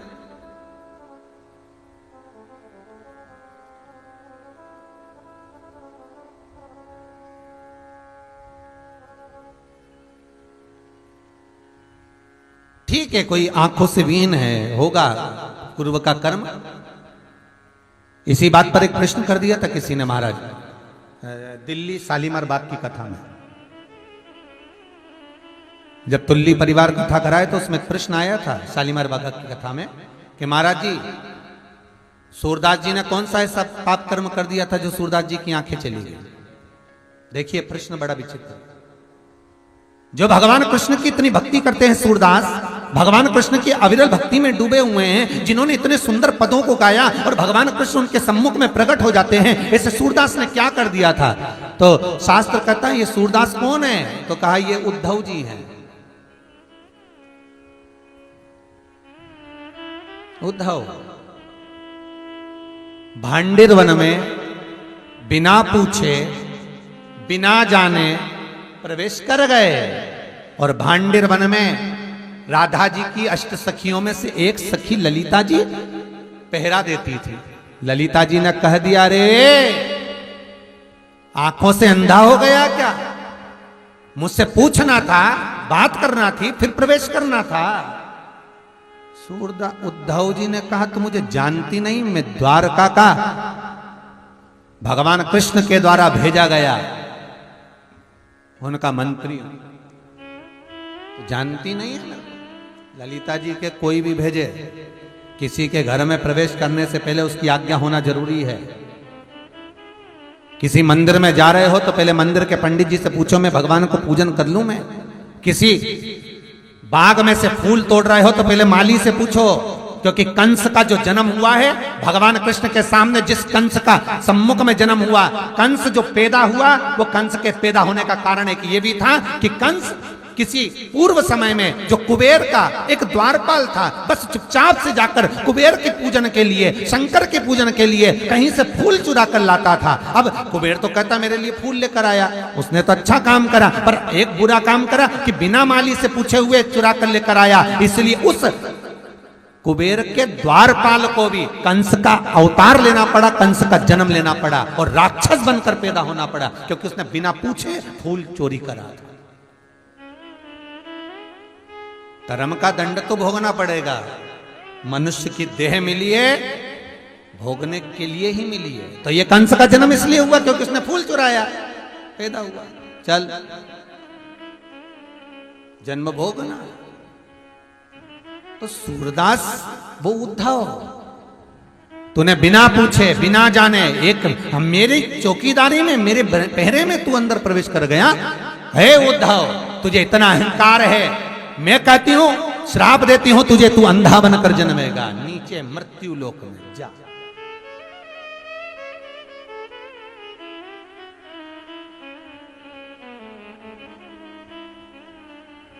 अंधा बनकर जन्मेगा। सूरदास जी को जैसे उद्धव जी को कहा तो उद्धव जी ने तुरंत कहा कि तुमने मुझे श्राप दिया है। ए ललिता जी, मैं भी आपको श्राप देता हूं कि इस सूरदास के लिए आपको एक जन्म मृत्यु लोक में लेना पड़ेगा, और मैं इस ब्रजरज में कृष्ण के लिए आया हूं। जब तक आप मुझे मिलोगी नहीं तब तक मुझे भी कृष्ण मिलेगा नहीं, इसलिए मृत्यु लोक में एक जन्म तुम्हें और लेना पड़ेगा। और हुआ कब? जब अकबर की धर्म पत्नी जोधाबाई स्नान करने के लिए सरोवर पर गई तो इसको एक लड़की पानी में डूबती हुई दिखी। जोधाबाई तैरना बहुत अच्छा जानती थी, सुंदर भी बहुत थी, और जोधाबाई कूद गई उस सरोवर में। और जोधाबाई कूदी और तुरंत उस कन्या को बचा कर लेकर आई। जोधाबाई ने पूछा, बेटा तुम कौन, तुम्हारा नाम क्या है? कन्या कहती, मुझे मालूम नहीं। क्या नाम है तुम्हारा? मैं जानती नहीं। कहां की रहने वाली हो? पता नहीं। जोधाबाई को लगा इसका कोई नहीं तो ये मेरी बेटी बनकर रहेगी। जोधाबाई ले गई अपने महल में, उसको छुपा कर रख दिया, किसी को बताना नहीं है बेटा, किसी से मिलना नहीं, तू चुपचाप रहना हो। कन्या रोज श्रृंगार करती, शाम के समय छत पे जाकर खड़ी हो जाती। एक दिन जोधाबाई ने पूछ लिया, बेटी तुम बाहर जाकर छत पे खड़ी होती हो बड़ा सुंदर रूप रखकर, रोज शाम को छत पर क्यों जाती हो? कन्या कहती है, माँ इस समय पर मेरे प्रीतम के आने का समय है, वो गैया चरा कर आता है शाम के समय। जोधाबाई समझ नहीं पाई। इतना सुंदर श्रृंगार कन्या करती थी तो जोधाबाई ने एक बार कहा, कितना सुंदर श्रृंगार तुम करती हो, तुम्हारा एक बार मेरा भी कर दो ना, क्योंकि मैं बूढ़ी हो गई। और मैं बूढ़ी हो गई तो अकबर नई नई रानियों को देखता है, मेरी जैसी बूढ़ी को नहीं देखता। मां इतनी सी बात कर दूंगी। आज जोधाबाई का श्रृंगार उस कन्या ने कर दिया, इतना सुंदर श्रृंगार उस कन्या ने करा। और जोधाबाई सजकर जब राजा के महल के सामने से निकली तो अकबर ने द्वारपालों को कहा, जाकर पता करो कौन सी राजकुमारी निकल कर गई इतनी सुंदर, जाओ जरा मालूम करो, देखो जरा इतनी सुंदर कौन गई। द्वारपाल जोधाबाई को लेकर आए।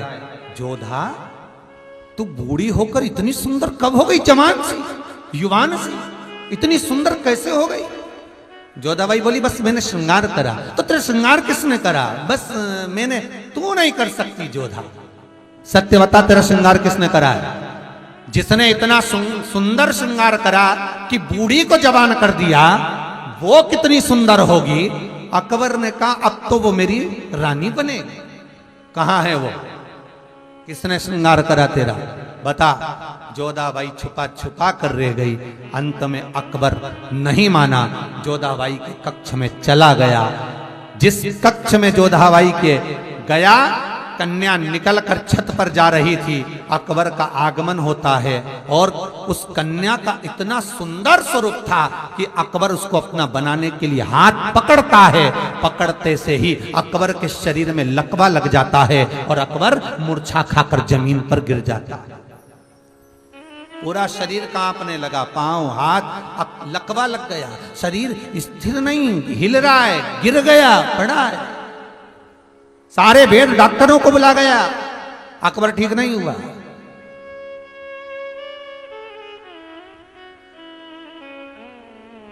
तब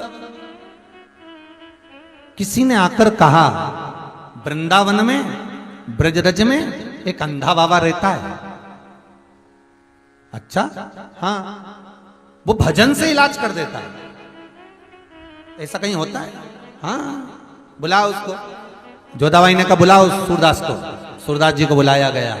सूरदास जी ने हाथ पकड़कर अकबर को देखा तो ये थर थर कांप रहा है, इसको तो लकवा लग गया। पर ये तो बताओ कि इसको लकवा लगा कहां गया था? छत पे सो रहा था, कहां गया, कहां था? कहीं ठंडी में पड़ गया, कहीं कुछ ताप पड़ गया, हुआ क्या इसको? ये तो बताओ। कुछ भी नहीं हुआ। एक कन्या का हाथ पकड़ लिया। ओ, कन्या का हाथ पकड़ा तो ये गति हो गई। सूरदास जी बोले उस कन्या का हाथ एक बार मैं भी पकड़ूंगा।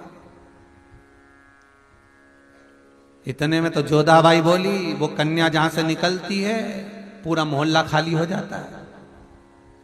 उसका केवल स्पर्श अकबर ने करा तो अकबर का ये हाल हो गया, और किसी को छू ले तो उसका क्या हाल होगा? इसलिए कोई उससे मिलता नहीं है। नहीं, कन्या का तो हाथ स्पर्श करूंगा मैं। बुलाओ सूरदास जी। बोले सूरदास जी अपने कमरे में जाने लगे, कन्या को बुलाकर लाओ। जैसे ही दरवाजे से सूरदास निकल रहे थे, कन्या सुंदर श्रृंगार कर आनंद करती हुई कन्या अपने लहंगे को हिलाती हिलाती दरवाजे पर पहुंच गई। और जो कन्या पहुंचते से सूरदास को देखकर बोली, क्यों रे अंधे? सूरदास जी को आवाज समझ में आ गई। सूरदास जी बोले, ललिता तू यहां? सूरदास जी बोले, ललिता तुम? हाँ। ललिता बोली, सूरदास तेरे लिए आना, तेरे लिए। ललिता जी तुम्हें जान नहीं पाया अकबर, इसलिए उसने स्पर्श करा और उसे लकवा लग गया। ठीक कर दो इसको। ललिता जी बोली, मैं तो नहीं कर सकता। तो फिर मैं आपको स्पर्श कर लूंगा ललिता जी। सूरदास जी ललिता के हाथ को जैसे ही पकड़ते से ही ललिता जी का शरीर भस्म हो गया। सूरदास जी ने अपने तन पर भस्म को धारण किया, वो भस्म अकबर को लगाया। अकबर उठ बैठा और सूरदास जी वो भस्म लेकर अपने हृदय में लगाकर वृंदावन चले गए। ब्रज की रज में डोलते डोलते चंद्र सरोवर पर पहुंच गए। और चंद्र सरोवर पर सूरदास जी बैठकर नहाते नहीं है चंद्र सरोवर, क्योंकि नहाऊंगा तो मेरी ललिता जिसका स्पर्श मात्र से मुझे कृष्ण मिलने वाला है वो चले जाएगा। इसलिए स्नान तक नहीं कर रहे, बैठे चंद्र सरोवर पर जल का आचमन कर रहे हैं, पर देख रहे हैं।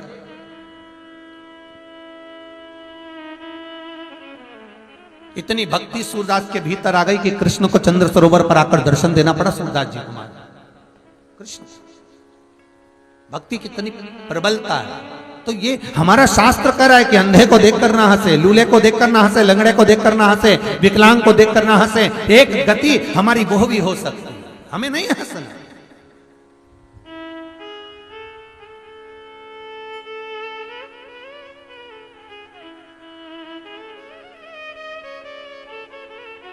देखो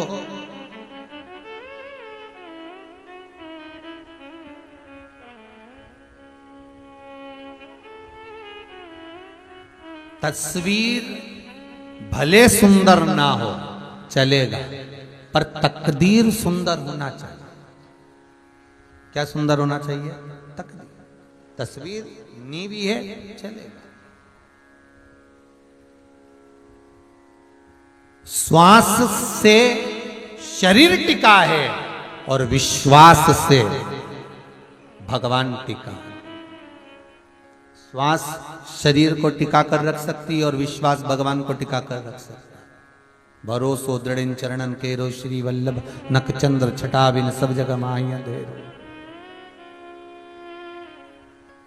शरीर टिका। तस्वीर कितनी भी सुंदर खिंचवाओ, तस्वीर कैसी भी हो। और फिर निवेदन है, खुशियां तकदीर में होना चाहिए। बाद में तो तस्वीर में कोई भी मुस्कुरा देता है,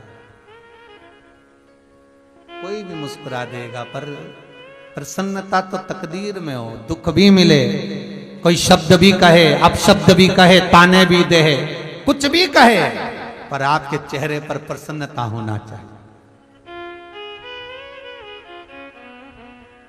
प्रसन्न। और शंकर के भगत हो आप। इस भारत की भूमि के जितने लोग देश विदेश में बैठकर इस शिव महापुराण की कथा को सुन रहे हो, कई लोग तो निरंतर सुन रहे हैं, कोई कोई मोबाइल पर, रात में, दिन में, कई कई का तो मन करता रहे दिन भर। ये चित्तवृत्ति में आपकी जो कथा बैठी है शंकर की, शिव महापुराण, तो ये शंकर ने जो अलमस्तता आपको दी है, शिव जैसी मस्ती में रहो, अलमस्त। कोई कुछ भी कहे, अपने को मस्ती में रहे, अपने आनंद में रहो, चकाचक। बोले बोलने वाला कितना ही बोले सो तो मस्ती में।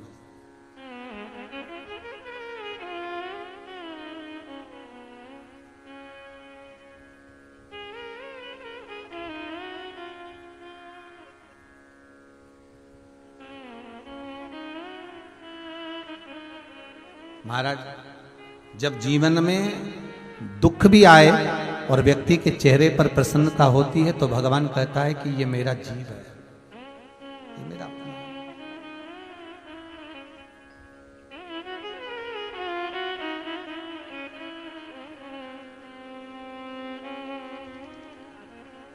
है। ये मेरा अपना है और ये मेरा अपना मेरे ही शरीर से बना है, मेरे द्वारा ही निर्मित किया गया है। आज ब्रह्मा की सृष्टि पर, निर्मित सृष्टि पर भगवान नारायण हंसे तो किन्नर का रूप लेना पड़ा, किन्नर भगवान को बनना पड़ा। फिर ब्रह्मदेव से कहा आप पुरुष अलग बनाओ, स्त्री अलग बनाओ। फिर ब्रह्मा जी ने एक जंगा से मनु, दूसरी जंगा से शत्रुपा को उत्पन्न किया। शंकर भगवान ने जो अर्धनारीश्वर स्वरूप का दर्शन दिया था, इसलिए हमारे यहाँ शिव महापुराण की कथा कहती है कि घर के अंदर अर्धनारीश्वर भगवान का फोटो नहीं होता। अर्धनारीश्वर भगवान का चित्र का अगर दर्शन करना है तो वो मंदिर में लगे तो अच्छा रहेगा। मंदिर में हो, आश्रम में हो, कहीं तीर्थ में हो, चल जाएगा, पर घर के अंदर अर्धनारीश्वर स्वरूप का दर्शन नहीं होगा। अर्धनारीश्वर स्वरूप का दर्शन घर के भीतर नहीं।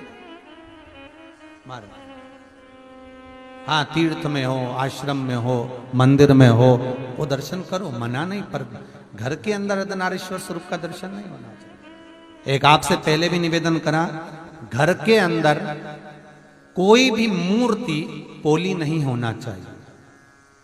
कोई भी मूर्ति हमारे घर में पोली ना हो। मूर्ति अगर घर के अंदर पोली होती है तो आप घर में 10 लोग भी कमा रहे हैं तो भी घर में पैसा टिकता नहीं है। 1 रुपए कमाओगे, 1.25 रुपए खर्च चलेगा, पैसा हाथ में दिखेगा नहीं।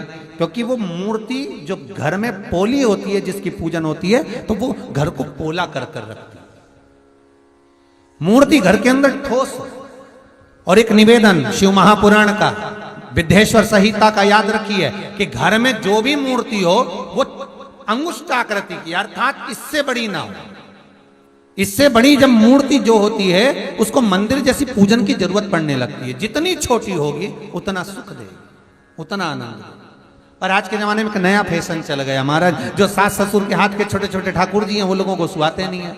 हम तो वृंदावन जाएंगे नए लेकर आएंगे, हम तो वहां जाएंगे तो नए शिवलिंग लेकर आएंगे, हम तो वहां जाएंगे तो नई मूर्ति लेकर। नहीं नहीं नहीं, जो आपके घर में पुराना है, छोटा है, उसकी सेवा आप प्रेम से करो, बहुत अलमस्तता से करो, बहुत आनंद में करो। वो आपको सुख देगा, वो आपको आनंद देगा।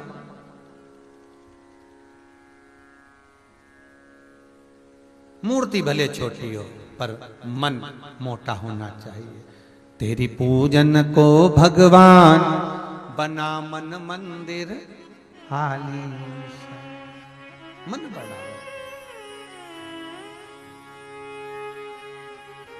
भगवान को ये दिल समर्पित कर कर, भगवान के चरणों में छोड़कर आनंद पाते। मनु और शत्रुपा प्रकट हुए। ब्रह्मा जी की जंघा से मनु और शत्रुपा का प्रागट्य हुआ और मनु और शत्रुपा को प्रकट कर कर भगवान सृष्टि की लीला को बढ़ाए।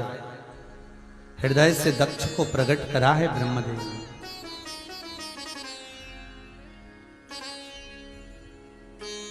और हृदय से दक्ष जब प्रकट हो गए, मनु शत्रुपा का प्रागट्य हो गया, समय आया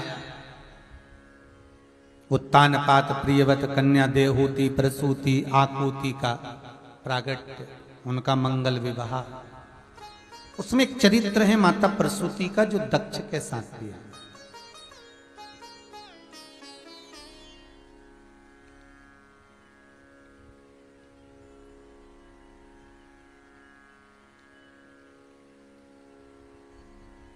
माता प्रसूति दक्ष प्रजापति के साथ में मंगल विवाह हुआ है। कई कन्याओं का जन्म इनके घर में हुआ, कई बेटियां।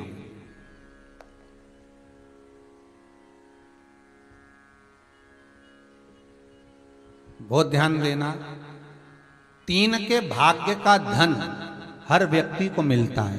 पहला बेटी के भाग्य का, दूसरा गौ माता के भाग्य का, तीसरा संत ब्राह्मण के भाग्य का। इनके भाग्य का कभी नहीं घट सकता। तुम्हारे घर में अगर बेटी ने जन्म लिया है, चिंता बिल्कुल मत करना, एक रत्ती की भी मत करना।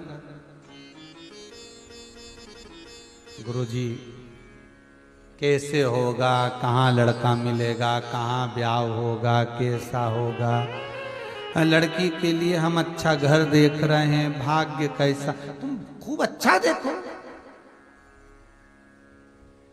पर जो ललाट में लिखा है उसे कोई टाल सका है? एक सेठ जी से एक सेठानी रोज कहती थी, तुम दुनिया भर में भंडारे चलाते, खूब दान करते, पुण्य करते, सत्कर्म करते, तुम्हारी लड़की खुद दुखी, उसको क्यों नहीं कुछ दे देते?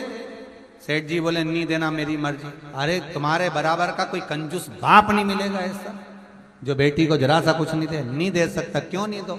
उसकी किस्मत में ही नहीं लिखा तो काय को दो? पत्नी बोली, तुम क्या क्या ज्योतिषाचार्य हो, किसी की किस्मत बता दोगे? आता जाता कछु नहीं। और क्या नहीं, तुमने क्या देख लिया मेरी बेटी में जो उसका भाग्य में नहीं है? बस नहीं है उसके भाग्य में तो नहीं देना, नहीं दूंगा। अब तो तुम नहीं दोगे तो क्या हुआ? क्या मैं नहीं दे सकती? दे दे, तू दे। और आज मां ने अपने बेटी को फोन कर कर कह दिया, सूचना दे दी कि बेटी तू आ भोजन करने। मम्मी मैं तो समय नहीं है, तुम्हारे दामाद को भेज दूंगी। दामाद को भेज दे। और माँ ने क्या करा, तिल्ली के लड्डू बनवाए संक्रांति पे, और लड्डू बना के उसमें सोने के सिक्के फंसा दिए लड्डू के अंदर, और वो डब्बा दे दिया दामाद को खाना खिला के कि बेटा ये बेटी को दे देना, वो उसको दे दे। दामाद चला तो उसके मन में आया रास्ते में कि बच्चों की ट्यूशन की फीस और स्कूल की फीस जमा करना, पैसा है नहीं, लड्डू खाएंगे बाद में वृष्टा में जाएगा, क्या मतलब, एक काम करता हूँ लड्डू हलवाई के यहाँ भेज जाता हूँ। 500 रुपये में डब्बा भेज गया वो मिठाई का, 500 रुपये ले गया। उधर से सेठ जी आ रहे थे कहीं दूसरे गांव से, तो सेठ जी ने विचार करा कि आज मेरी पत्नी का जन्मदिन है, उसको लड्डू बहुत अच्छे लगते तिल्ली के, क्यों ना बाजार से खरीद के ले जाऊं। हलवाई के यहाँ गए, लड्डू दे दो, ताजे ताजे देना, लो ये डब्बा पकड़ो। 700 रुपये लड्डू के ले लिए, वो डब्बा वापिस लेकर चले गए। पत्नी को जैसी लड्डू खिलाए तो उसमें सोने की गिन्नी निकली। पत्नी बोली, तुम्हें लड्डू कहाँ से मिले? तो क्या हलवाई की दुकान से। तो क्या इसमें सोने की गिन्नी आए? फोड़ के देखे। पत्नी माथा ठोक कर बोली, तुम बिल्कुल सत्य कह रहे थे कि भाग्य में होता तो अच्छा घर देखकर लड़की ब्याही थी, अच्छा परिवार देखकर बेटी ब्याही थी, सारा सुख देखकर बेटी ब्याही थी। ऐसा कोई ठाट बाट नहीं देखा बेटी की विदाई में, ब्याह में, कि जो उसका सुख नहीं हो। ढेरों जमीन, बंगला, गाड़ी, संपदा सब था, पर भाग्य में लिखा होगा सुख तो सुख भोगोगे, और भाग्य में लिखा होगा दुख तो दुनिया का, दुनिया भर का लोग कितना भी सुख दे देगा तो भी सुख नहीं भोगोगे, तो भी सुख नहीं भोग पाए। संत श्री गुरुदेव नानक जी महाराज जी से उनके शिष्य ने कहा, गुरु नानक देव जी से कहा, गुरुवर आप कहते हो कि हर दाने दाने पर खाने वाले का नाम लिखा है? हाँ बिल्कुल लिखा है।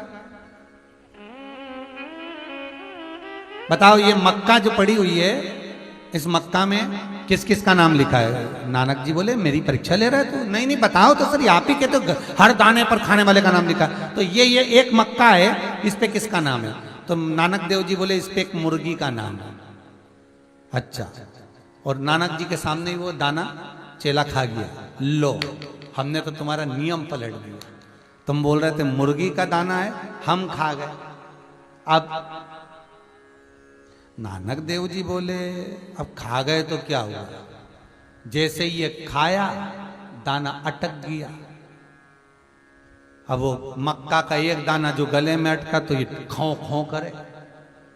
अब नानक देव जी से पास में एक और चेला खड़ा था, गुरुजी ना जाने का अटक गया। नानक जी बोले और दूसरे का खा, अटकेगा नहीं तो क्या होगा। अरे गुरुदेव ये तो अटक गया। अब ये हिस्से का जिसको जब मिलना है, जिस समय मिलना है, जिस घड़ी मिलना है, जिस पल मिलना है, जिस जगह मिलना है, वो सारी व्यवस्था मेरे विश्वनाथ ने, मेरे गोवर्धन नाथ ने कर रखी है कि आपको कब क्या कैसे मिलेगा। बस थोड़ा सा सबरी बनो। क्या बनना है? जम के तो बोलो सबरी, मतलब सबरी जैसे बन जाओ, मतलब सब्र धारण करो सबरी जैसे। थोड़ा रुको, मिलेगा। महाराज 3 के भाग्य का धन हर व्यक्ति को मिलता है। गौ माता के भाग्य का, बहन बेटी के भाग्य का, संत ब्राह्मण के भाग्य का। इनका 3 का भाग्य कहीं नहीं गया। अगर आपने गौ माता को 1 रुपया भी दान करा है, गौ माता के निमित्त से 1 रोटी भी निकाली है, गौ माता को अगर चारा भी दिया है, गौ माता के निमित्तार्थ अगर कुछ समर्पण भी किया है, तो उसके भाग्य का धन तुमको जरूर मिलेगा। ये पक्का है, आज नहीं तो कल मिलेगा, पर मिलेगा। वो घटने वाला नहीं है।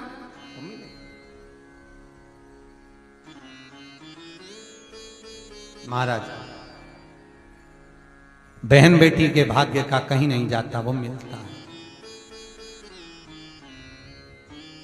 संत ब्राह्मण को अगर कुछ दिया है, 1 गिलास पानी भी पिलाया है, 1 अन्न का दाना भी खिलाया है, तो वो घटने वाला नहीं घटे। आज कितने लोग आजीवन भोजन भंडारे के सदस्य बने। भले आपने एक बार 21,000 रुपया सहयोग राशि जमा कर कर जीवन पर्यांत आपके बच्चे आपका श्राद्ध करें ना करें, आपके बच्चे आपके जन्मदिन पर भोजन कराएं ना कराएं, आपके बच्चे आपके जाने के बाद में भोज करें ना करें, पर आपने अपने हाथों से जो देकर आजीवन भोजन भंडारे के सदस्य बन गए, तो ये जिंदगी पर्यांत चलना है। जिंदगी पर्यांत रहो ना रहो, जब सीओर में आओगे, कुबेरेश्वर महादेव का मंदिर, मुरली मनोहर मंदिर, गौशाला, वृद्धाश्रम पर जब पहुंचोगे तो पत्थर पर आपका नाम लिखा रहेगा, तारीख लिखी रहेगी, दिन लिखा रहेगा कि इस तारीख को भोजन होना है और इनकी तरफ से होना है। तो कम से कम अपनी व्यवस्था तो अपन ने कर दी। आज निश्चितता का भाव तो किया, घटा नहीं, वो बढ़ने ही वाला है। गौ माता को दिया गया, बहन बेटी को दिया गया। और बहुत ध्यान देना, अगर घर में बहन बेटी आए बड़े प्रसन्न होना है, बिल्कुल चौकीदारी नहीं करना कि हमारे बहन बेटी आ गई। कई लोगों की आदत रहती है, भाभियां भी चौकीदारी करे, बताओ जी आ गई, ना जाने क्या क्या ले जाए। बच्चों से कह दिया जा दादी के कमरे में बैठ जा, बच्चे बोले मम्मी तू तो हमेशा बोलती थी पढ़ने बैठ जा, और आज कह रही कि दादी के कमरे में बैठ जा। मैंने बोला ना जब तक बुआ जी यहाँ रहे तू दादी के कमरे में रहना। हो दादी के कमरे में बैठ गया, पांव लटका के पलंग पे। दादी बोले चल पढ़ने जा। नहीं जाऊंगा। बुलाऊं तेरी मम्मी को? बुला लो, उन्हीं ने कहा जब तक बुआ रहे तब तक ही रहे। नहीं जाऊंगा। दादी समझ गई चौकीदार के कैमरा लगाया है, कैमरा फिट किया। दादी समझ गई कि कैमरा फिट कर, चौकीदार लगा दिया है, दादी को लग गया मारे। अब निवेदन है, चौकीदारी कहां करना, बहन बेटी के भाग्य में जितना होगा उतना लेकर जाए।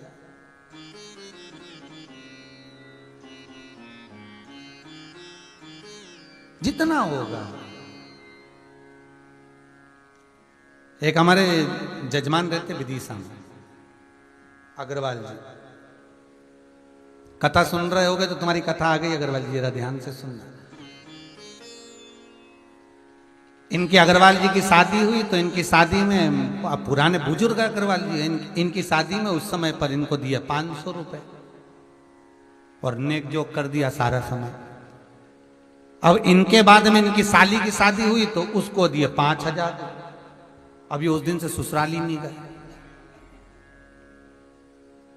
तो हमने पूछा घरवाली जी तुम्हारी ससुराल कहाँ? तो गुरुजी ये मंडी जी के आगे कहीं कौन सा गंज, नरसुल्लागंज, अब्दुल्लागंज कहीं, माँ हमारी ससुराल। हमने कहा ठीक, तो तुम जाते क्यों नहीं है? तो पत्नी बोली गुरुजी इनको इतनी मिर्ची लगी हुई है, हमारे बहन की शादी में 5,000 दिया और इनकी शादी में 500।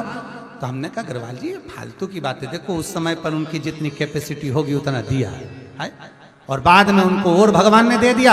एक बेटी का जब कन्यादान बाप करता है तो उसके घर में वैभव और बढ़ जाता है। बेटी को देने से घटता नहीं है, वैभव और बढ़ जाता है। और जब वैभव बड़ा होगा तो उसके पास में धन आया होगा तो उसने दूसरी लड़की में 5,000 दे दिया होगा, और कन्यादान करेगा और आएगा वो और प्रदान कर देगा। ये उसकी सामर्थ्य था, ये उसकी सामर्थ्य, घटेगा नहीं। दक्ष प्रजापति की यहाँ 60 कन्याओं का जन्म हुआ, संतान फिर दक्ष प्रजापति पुत्रों का जन्म हुआ था। नारद जी ने भगवत भजन में लगा दिया। अब दक्ष प्रजापति फिर दुर्गा भवानी शेरावाली माँ जगदम्बा की आराधना कर रहे हैं। हे माँ कृपा करो। जगदम्बा ने पूछा दक्ष प्रजापति तुझे क्या चाहिए? दक्ष प्रजापति कहते हैं माँ मेरे घर में एक बेटी और जन्म ले ले। दुर्गा जी ने कहा, जगदम्बा बोली, शेरावाली माँ भवानी बोलती है अरे दक्ष प्रजापति तेरे घर में इतनी सारी कन्याओं का जन्म हो गया और तू एक बेटी और मांग रहा है। दक्ष प्रजापति कुछ और मांग ले। इतने में दक्ष प्रजापति कहते हैं माँ बेटा मांगूंगा तो वो एक कुल को तारेगा और बेटी मांगूंगा तो वो 2 कुल को तार देगी, इसलिए बेटी फिर दे दीजिए, एक बेटी और, मुझे एक बेटी और दे दीजिए महाराज। ये बेटी ये मुझे प्राप्त हो जाए। जगदम्बा माँ आद्य शक्ति, माँ दुर्गा भवानी, माँ जगदम्बा दक्ष प्रजापति से कहती हैं, रे प्रजापति इतनी बेटियां पाकर भी तू बेटी मांग रहा है। माँ बेटी अगर है तो वो घर की शोभा है, आप मुझे बेटी दीजिए।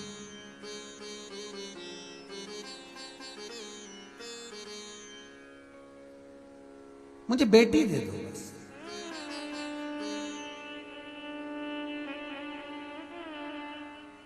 महाराज लोग कहते हैं कि बेटी की विदाई में सबसे ज्यादा मां रोती है, पर शिव महापुराण की कथा कहती है कि बेटी की विदाई में जितना बाप रोता है उतनी मां भी नहीं रोती है।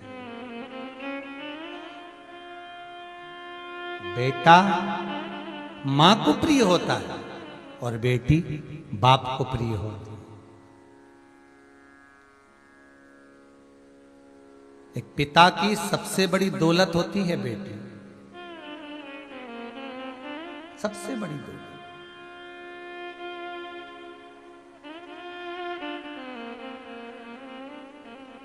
बेटी बाप की एक जायदाद है। लोग भले कहते हैं कि बेटी की विदाई में मां रोती है, पर शिव महापुराण कहती है कि जब पार्वती जी विदा हुई थी तो हिमालय राज पत्थर भी रो दिया था। हिमालय राज, ये मेरी बेटी है।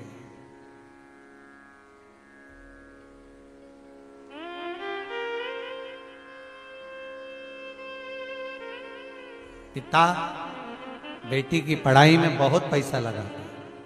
पिता बेटी की, घर के लोग कहते हैं इतना मत पढ़ाइए, दूसरे कॉलेज में पढ़ने मत भेजो, इतने बाहर दूसरी जगह पर बच्चों को पढ़ने मत भेजो, कब लड़कियां गलत संगत में पड़ जाएगी मालूम नहीं पड़ेगा। ये पिता से कहा जाता है, मां से नहीं, बाप से बोला जाता है। हर जगह पर मत भेजो पढ़ने।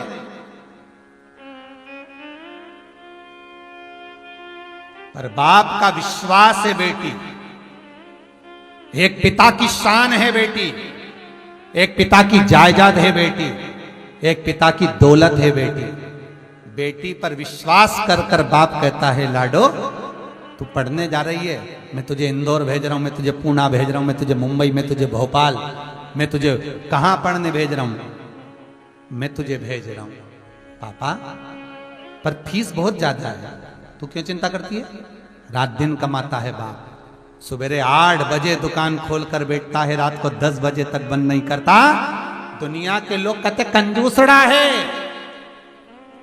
क्या करेगा इतना कमाकर।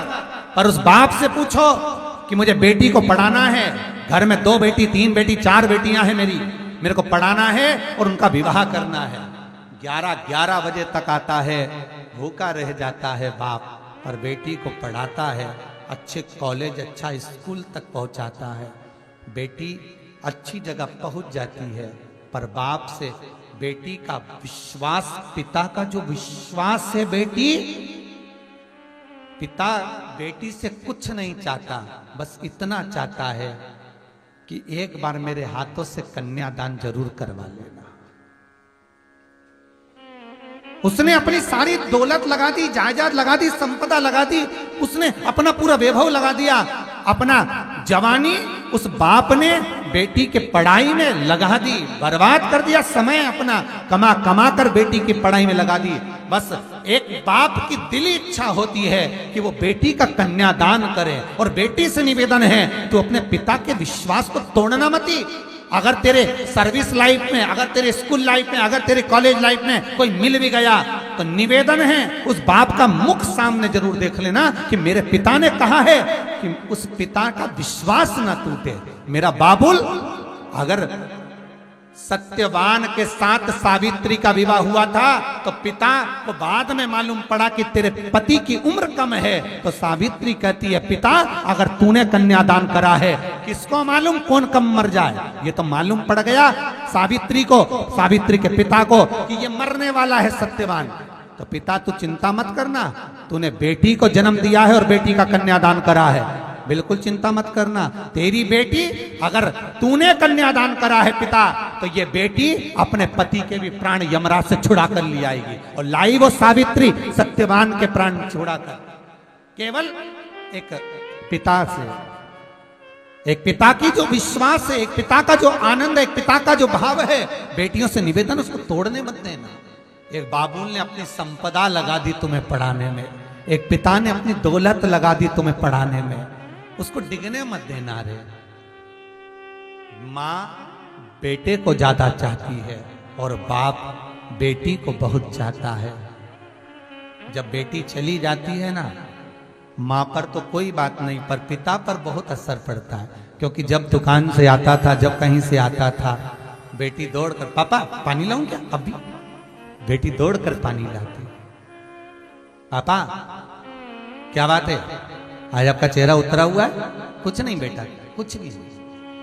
बाबुल का चेहरा उसी दिन उतर जाता है जिस दिन वो ब्याह पक्का करके आता है बेटी का। बाप जिस दिन बेटी का विवाह पक्का कर आता ना, घर पर आता प्रसन्न बहुत होता है। पत्नी कहती है हो गया संबंध पक्का, हाँ। बेटी को देखता है तो आंखों में जल भर जाता।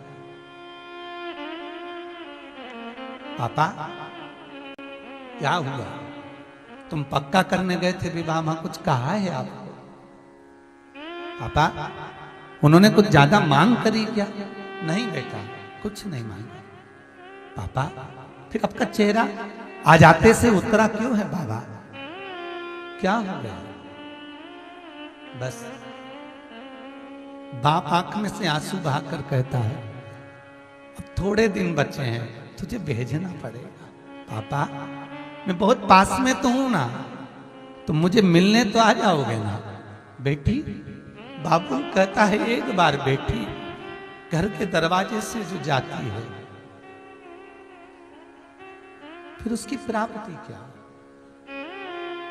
पापा एक बात कहूं, कुछ मांग तो नहीं करी ना पापा? नहीं बेटा, कुछ नहीं मांगा। पापा एक बार गले तो लगा लो। बाप बेटी को गले लगाता है। धीरे धीरे विवाह का समय नजदीक आ जाता है। माता पूजन का समय आता है। बाप आगे आगे चलकर देवी की पूजन करता है। पेरावनी होती है, कपड़े पहनता है मंडप के। जब कन्यादान का समय आता है, जाओ कोई वस्तुएं कन्यादान की, जल्दी वो बर्तन रखे हैं लेकर आइए, वो सामान रखा है लेकर आओ। बेटी की विदाई में बाप क्या ना दे दे साहब, क्या ना दे दे। बस चेहरा छोटा है, बार बार बेटी अपने पिता को देखती है, पापा क्या बात है, थक गए हो, विवाह का काम करते? नहीं लाडो, थकान नहीं, बस पापा बहुत थके दिख रहे, भोजन तो करो। सामने भोजन की थाली लगी रहती है, बाप निवाला तोड़कर खा नहीं पाता, निवाला उसके सामने है, पा नहीं पाता। पापा ले तो थोड़ा सा भोजन, लाडो नहीं बनता।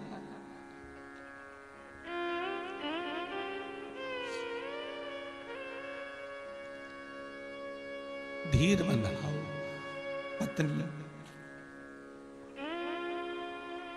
पिता देख रहे हैं। धीरे धीरे भावर पूरी हो जाती है, विदाई का समय आता है। सखियां, सहेलियां, चाची, काकी सब सामने होती है, पर विदाई में पिता कहीं छुप जाता है, उसको ढूंढा जाता है।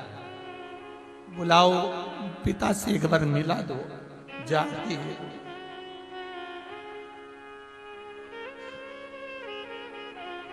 पिता को बुलाइए। बाबुल आया सामने, बेटी को देखता है, गुड़िया सी है, सुंदर वस्त्र धारण करी हुई है। पिता को याद आ जाता है जब पैदा हुई थी, सबने कहा था बेटियां हो गई बहुत सारी है, 2-2, 3-3 बेटियां हो गई, बेटा हो जाता, पर ये मालूम कहां। चलिए, जब चली गई, घर सूना सा हो गया, सूना। अब तो दुकान से भी देरी से आता। पत्नी ने पूछा क्यों, थोड़ा जल्दी नहीं आई? बाप क्या बोले? उसको याद आती है अपनी पुत्री की, अपनी बेटी। दौलत बेटियां, डिगने ना दीजिए विश्वास को।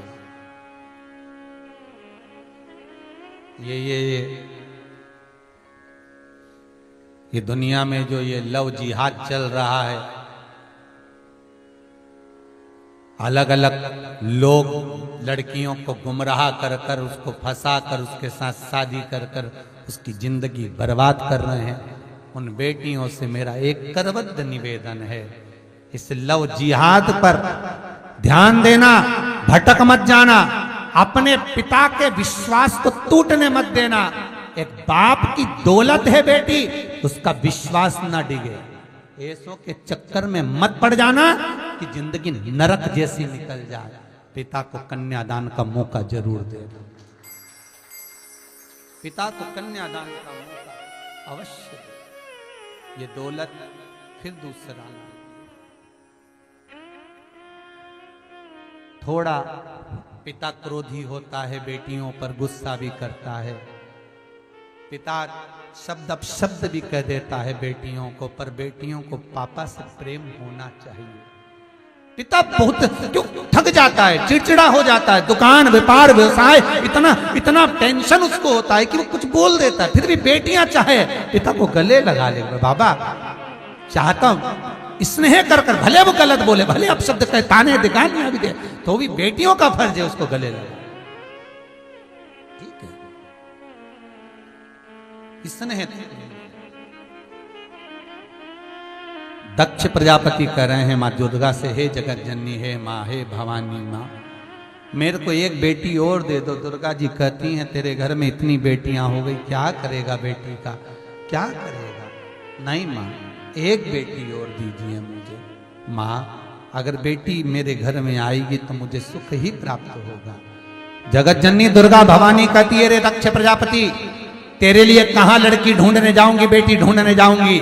तेरे घर में इस प्रसूति के गर्भ से ये दुर्गा भवानी सती बनकर जन्मेगी और मां जगदम्बा दुर्गा भवानी उस मां प्रसूति के गर्भ से सती बनकर जन्म सती बन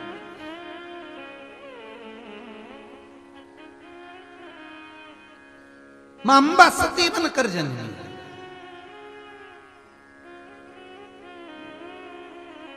विवाह किया सती का शिव के साथ। समय आया भोलेनाथ सती माता को लेकर कुंभज बाबा के आश्रम में गए।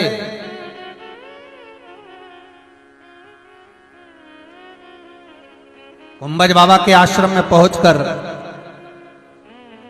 सुंदर कथा का रसतत्व ग्रहण करने गए। रसतत्व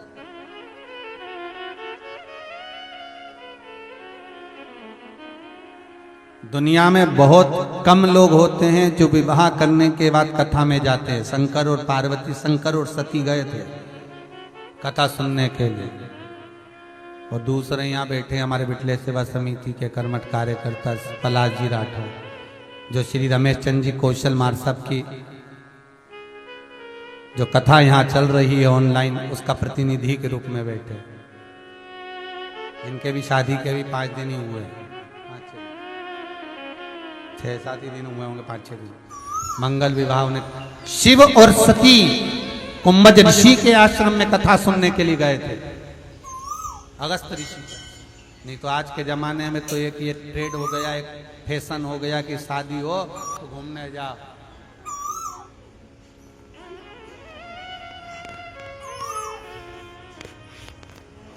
और बाबा की कृपा विश्वनाथ भी गए सती मैया के साथ कुंभज ऋषि की यहाँ कथा सुनने के। अगस्त बाबा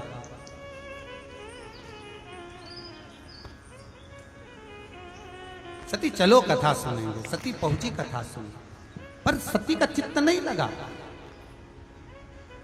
सती को लगा ये कथा कह रहे हैं कुंभज ऋषि, सती चित्त नहीं बैठा।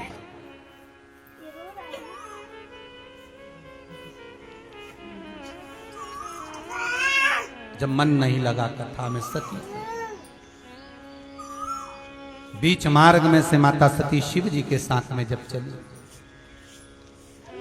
राम जी का दर्शन हुआ है, बाबा भोलेनाथ प्रणाम करा। सती ने पूछा ये कौन है? भगवान कहते हैं कि जिसकी कथा सुनकर आ रहा है वही तो दर्शन दे रहा है। रामचरितमानस में तुलसीदास जी लिखते हैं कि हम जिनकी कथा सुनकर जाते हैं, चाहे राम कथा सुनो, कृष्ण कथा सुनो, शिव कथा सुनो, जिसकी कथा हम श्रवण कर कर जा रहे हैं, अगर विश्वास रखकर हमने कथा का रसतत्व ग्रहण किया है तो वो परमात्मा का दर्शन आपको 7 दिन के अंदर जरूर होगा। ये पक्का है, वो होगा और मिलेगा, मिलेगा जरूर।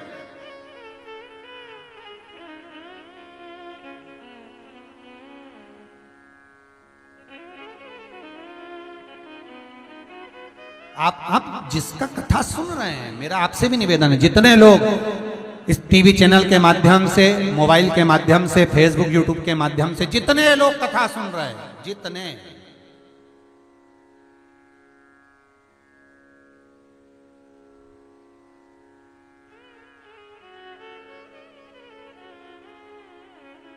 जहां जहां बैठकर आप कथा का रसतत्व ग्रहण कर रहे हैं, मेरा निवेदन है, अगर आपने ध्यान से, दिल से, मन से इस शिव महापुराण की कथा को सुना है तो 7 दिन के अंदर बाबा का कुछ ना कुछ चमत्कार तो आपको देखने को मिलेगा ही, ये पक्का। अगर दिल से सुनी है तो देगा।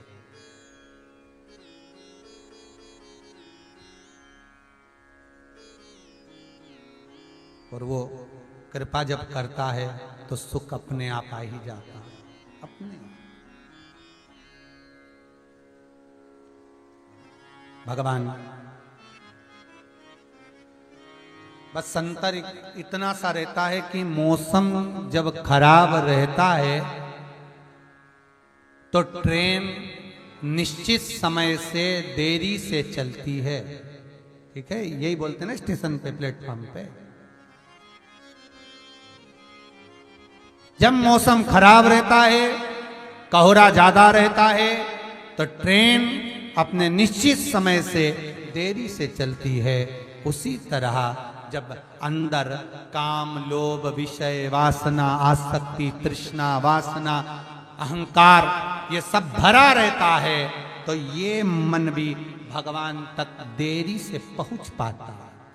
ट्रेन को समय पर आना है तो मौसम क्लीन होना चाहिए, क्लियर होना चाहिए। उसी तरह मन को शिव तक जाना है तो ये मन के सामने से ये धुंध हटा दीजिए, अहंकार की, काम की, लोभ की, विषय की, आसक्ति की, तृष्णा की, वासना, ये धुंध हट जाए। कई लोग कहते हैं महाराज जी हम तो खूब भजन करते हैं फिर भी हमें भगवान नहीं मिलता, हम तो खूब दान करते तो भगवान नहीं मिलता। अरे कहने से क्या होता है। दो मित्र गए होटल पे, और होटल पे जाके और कचौड़ी ने, समोसा ने, जलेबी ने, इमरती ने, भजिया ने, पकोड़ा ने, 2, 4, 8 सब मिलके खा लिया। अब तुम देखना, तुम भी गए होगे कभी 2, 4 लोगों के साथ, मित्रों के साथ गए ना होटल में, खाया।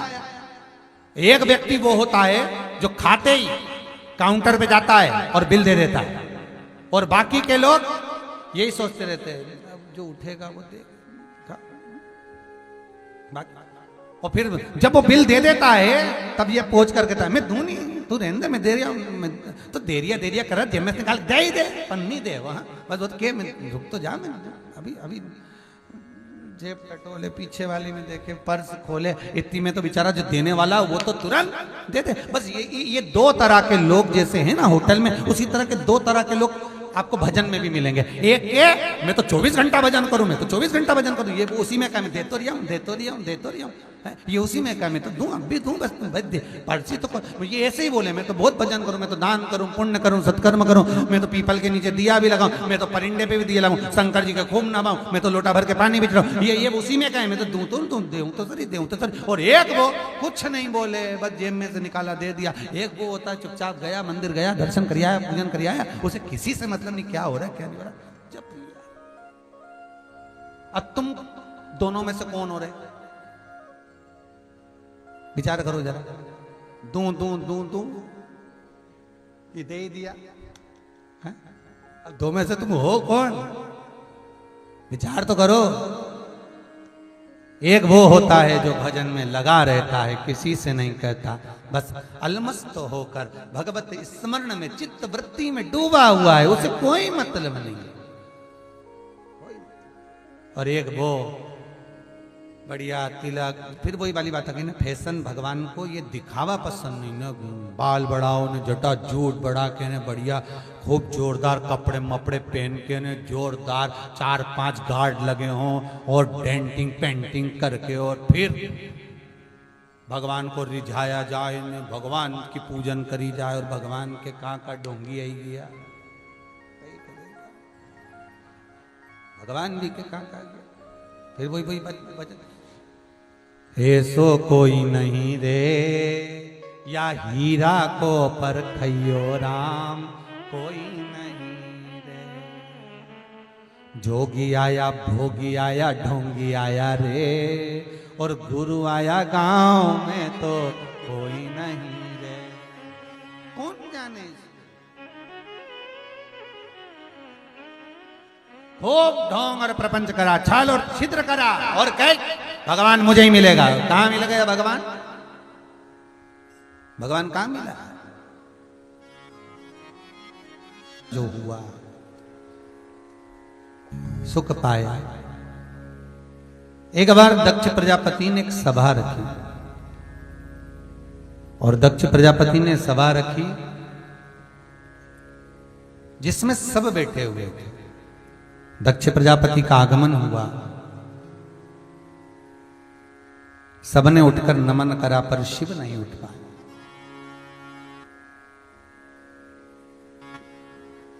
शंकर नहीं उठे।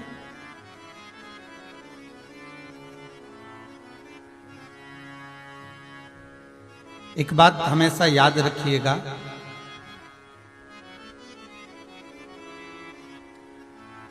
जिस देवी देवता की एक बार प्राण प्रतिष्ठा हो जाती है, जो देवी देवता एक बार विराजमान हो गए, प्रतिष्ठित हो गए, और उसमें प्राण आ गए, तो आप मंदिर को बारंबार भले 10 गुना और बढ़ाते जाओ, पर जो देवता जहां पर विराजमान है उसका स्थान बार बार नहीं बदलना चाहिए। एक बार प्राण आ गए फिर उसके बाद में ना बदला।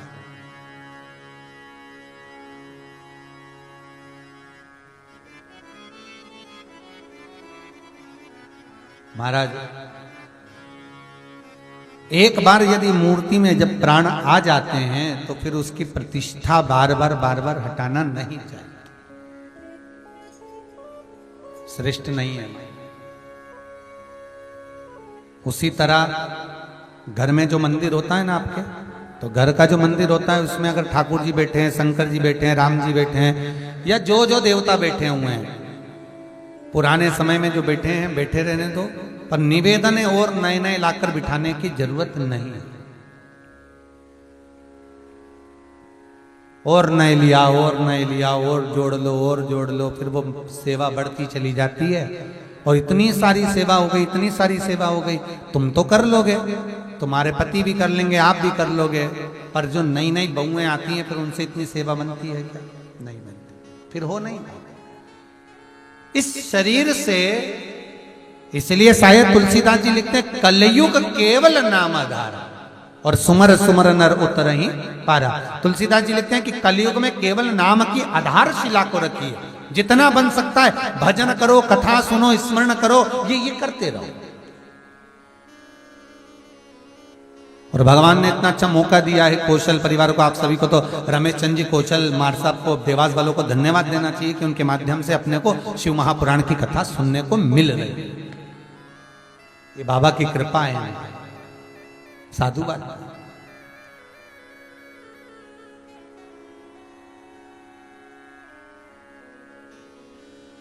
बहुत सारा, रामेश्वर जी गए तो वहां से लिया है, जगन्नाथ जी गए तो वहां से लिया है, बद्रीनाथ जी गए तो वहां से लिया है, द्वारका जी गए वहां से लिया है, कहीं गए वहां से लिया। इतने सारे देवी देवता घर के मंदिर में, इतने सारे, फिर मालूम पड़े उनकी सेवा सही तरह से ना हो तो मन तो दुखता है ना। कोई अतिथि को तुम्हारे घर में आया और उसका सम्मान नहीं करो तो फिर मन दुखेगा ना। इसलिए एक काम करो कि भगवान का दर्शन तो खूब दिल से करो। बद्रीनाथ गए हो तो दर्शन दिल से करो, द्वारका जी गए हो तो दर्शन दिल से करो, रामेश्वर गए हो दर्शन दिल से करो, जगन्नाथ गए हो दर्शन दिल से करो। और भगवान से कह दो, भगवान तुम्हारा फोटो लेकर नहीं जाऊंगी, तुम्हें लेके जाऊंगा। क्या करे फोटो लेके? अगर लाना ही है तो भगवान का जिनका दर्शन किया है, हमने जिनका दीदार करा, दर्शन करा, उनको अपने हृदय में बिठाकर अपने घर तक लेकर। बहुत सारे फोटो ही फोटो, फोटो ही फोटो, फोटो ही फोटो, ढेर सारे। अब मन में आता इनको तिलक नहीं लगाऊंगी, ये रूठ गए तो। बहुत सारे ऐसे लोग हैं जो पूजन करते समय ऐसा मन में आ जाता है, अगर मान लो देवी जी को नहीं लगाया, काली जी को नहीं लगाया, ठाकुर जी को नहीं लगाया, पितर देवता को नहीं लगाया, चरण चौकी को नहीं लगाया, शंख को नहीं लगाया, घंटी को नहीं लगाया, तो बेचारी वो अम्मा सुबह से बैठी तिलक ही तिलक लगा के आधी तो हार गई।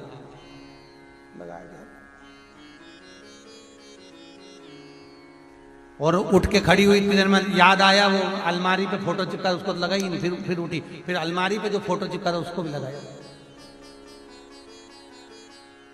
फिर मालूम पड़े उठ के जा रही थी रसोई घर में तो हाल में भी एक फोटो था, इनको तो लगाया ही नहीं, अब वो भी रह गए। सही है।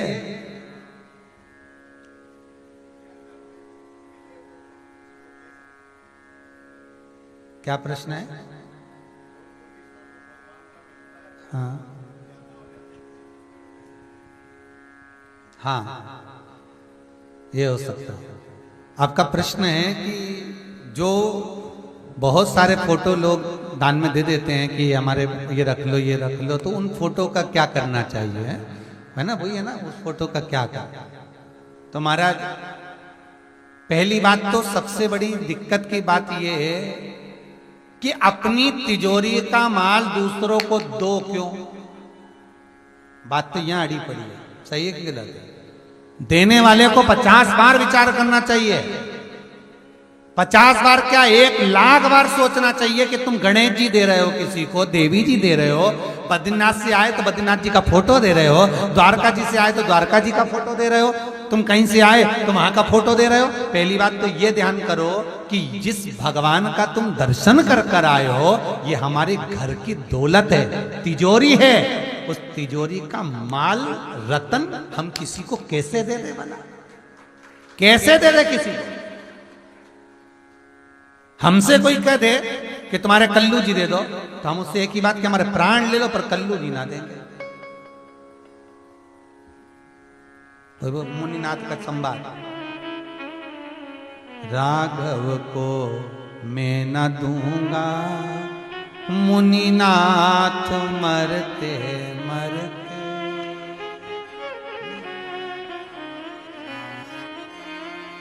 राघव को मैं न दूंगा। विश्वामित्र जी सामने खड़े हैं, मांग रहे राम दो, लक्ष्मण दो, दशरथ जी मना। कैसे दे दें भाई? सबसे पहला प्रश्न तो ये उठता है कि हमें हमारे हिंदू धर्म के देवता जो हम जिनकी पूजन कर रहे हैं, जिनका भजन कर रहे हैं, कीर्तन कर रहे हैं, स्मरण कर रहे हैं, उनका फोटो कहीं मत दो, कहीं मत दो। और दूसरा, यदि आपको किसी ने दे दिया है और किसी को जरूरत है उसके घर में लगाने के लिए, तो दे दो, नहीं तो उनको एक लाल वस्त्र में रखकर अपने घर में संभाल के रखो। जब जरूरत पड़े तब किसी को खुद मांगे तो दो। और फोटो अगर खंडित हो गया है, मान लो चित्रपट खंडित हो गया, कोई मूर्ति का चित्रपट खंडित हो गया, तो उसका फिर विसर्जन कर।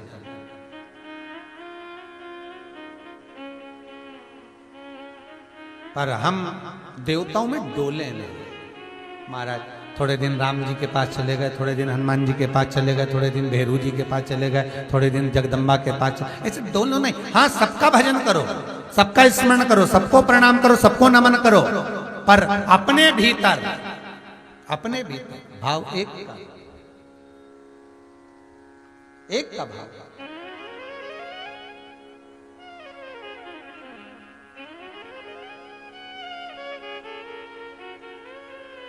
दुनिया के लोग भगवान का फोटो छब्बा छब्बा के इतना बढ़वा देते हैं। हमारा निवेदन, अपनी अपनी लुगाई का फोटो छब्बा के क्यों नहीं बढ़वा रहे?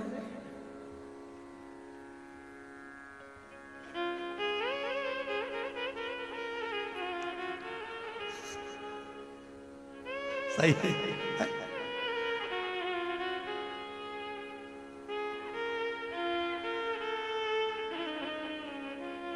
कैलेंडर छपवाए हैं, बढ़वा दो।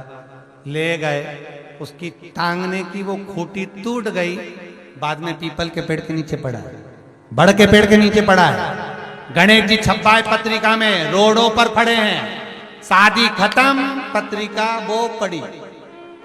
कई लोग तो झाड़ू से कचरा भर रहा है पत्रिका में, झाड़ के उसमें गणेश जी बने।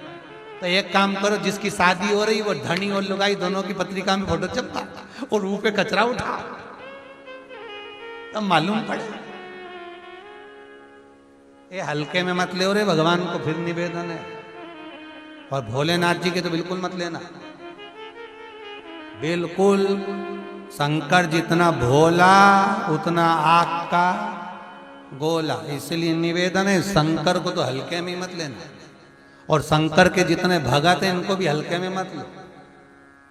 एक आध बार भगवान ने भेज दिया ना नंदी श्रृंगी भृंगी को, तो 14 दिन नहीं सो पाएगी, एक ही आंख वाला दिखेगा। सुनते से लाइट चली गई, देख इतना ही वो।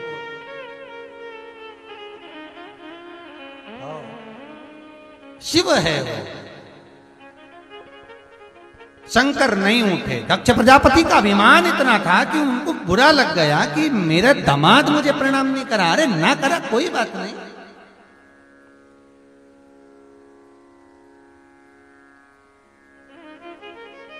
अरे लोगों के मन में ये भ्रांति बहुत बड़ी है। खुद का लड़का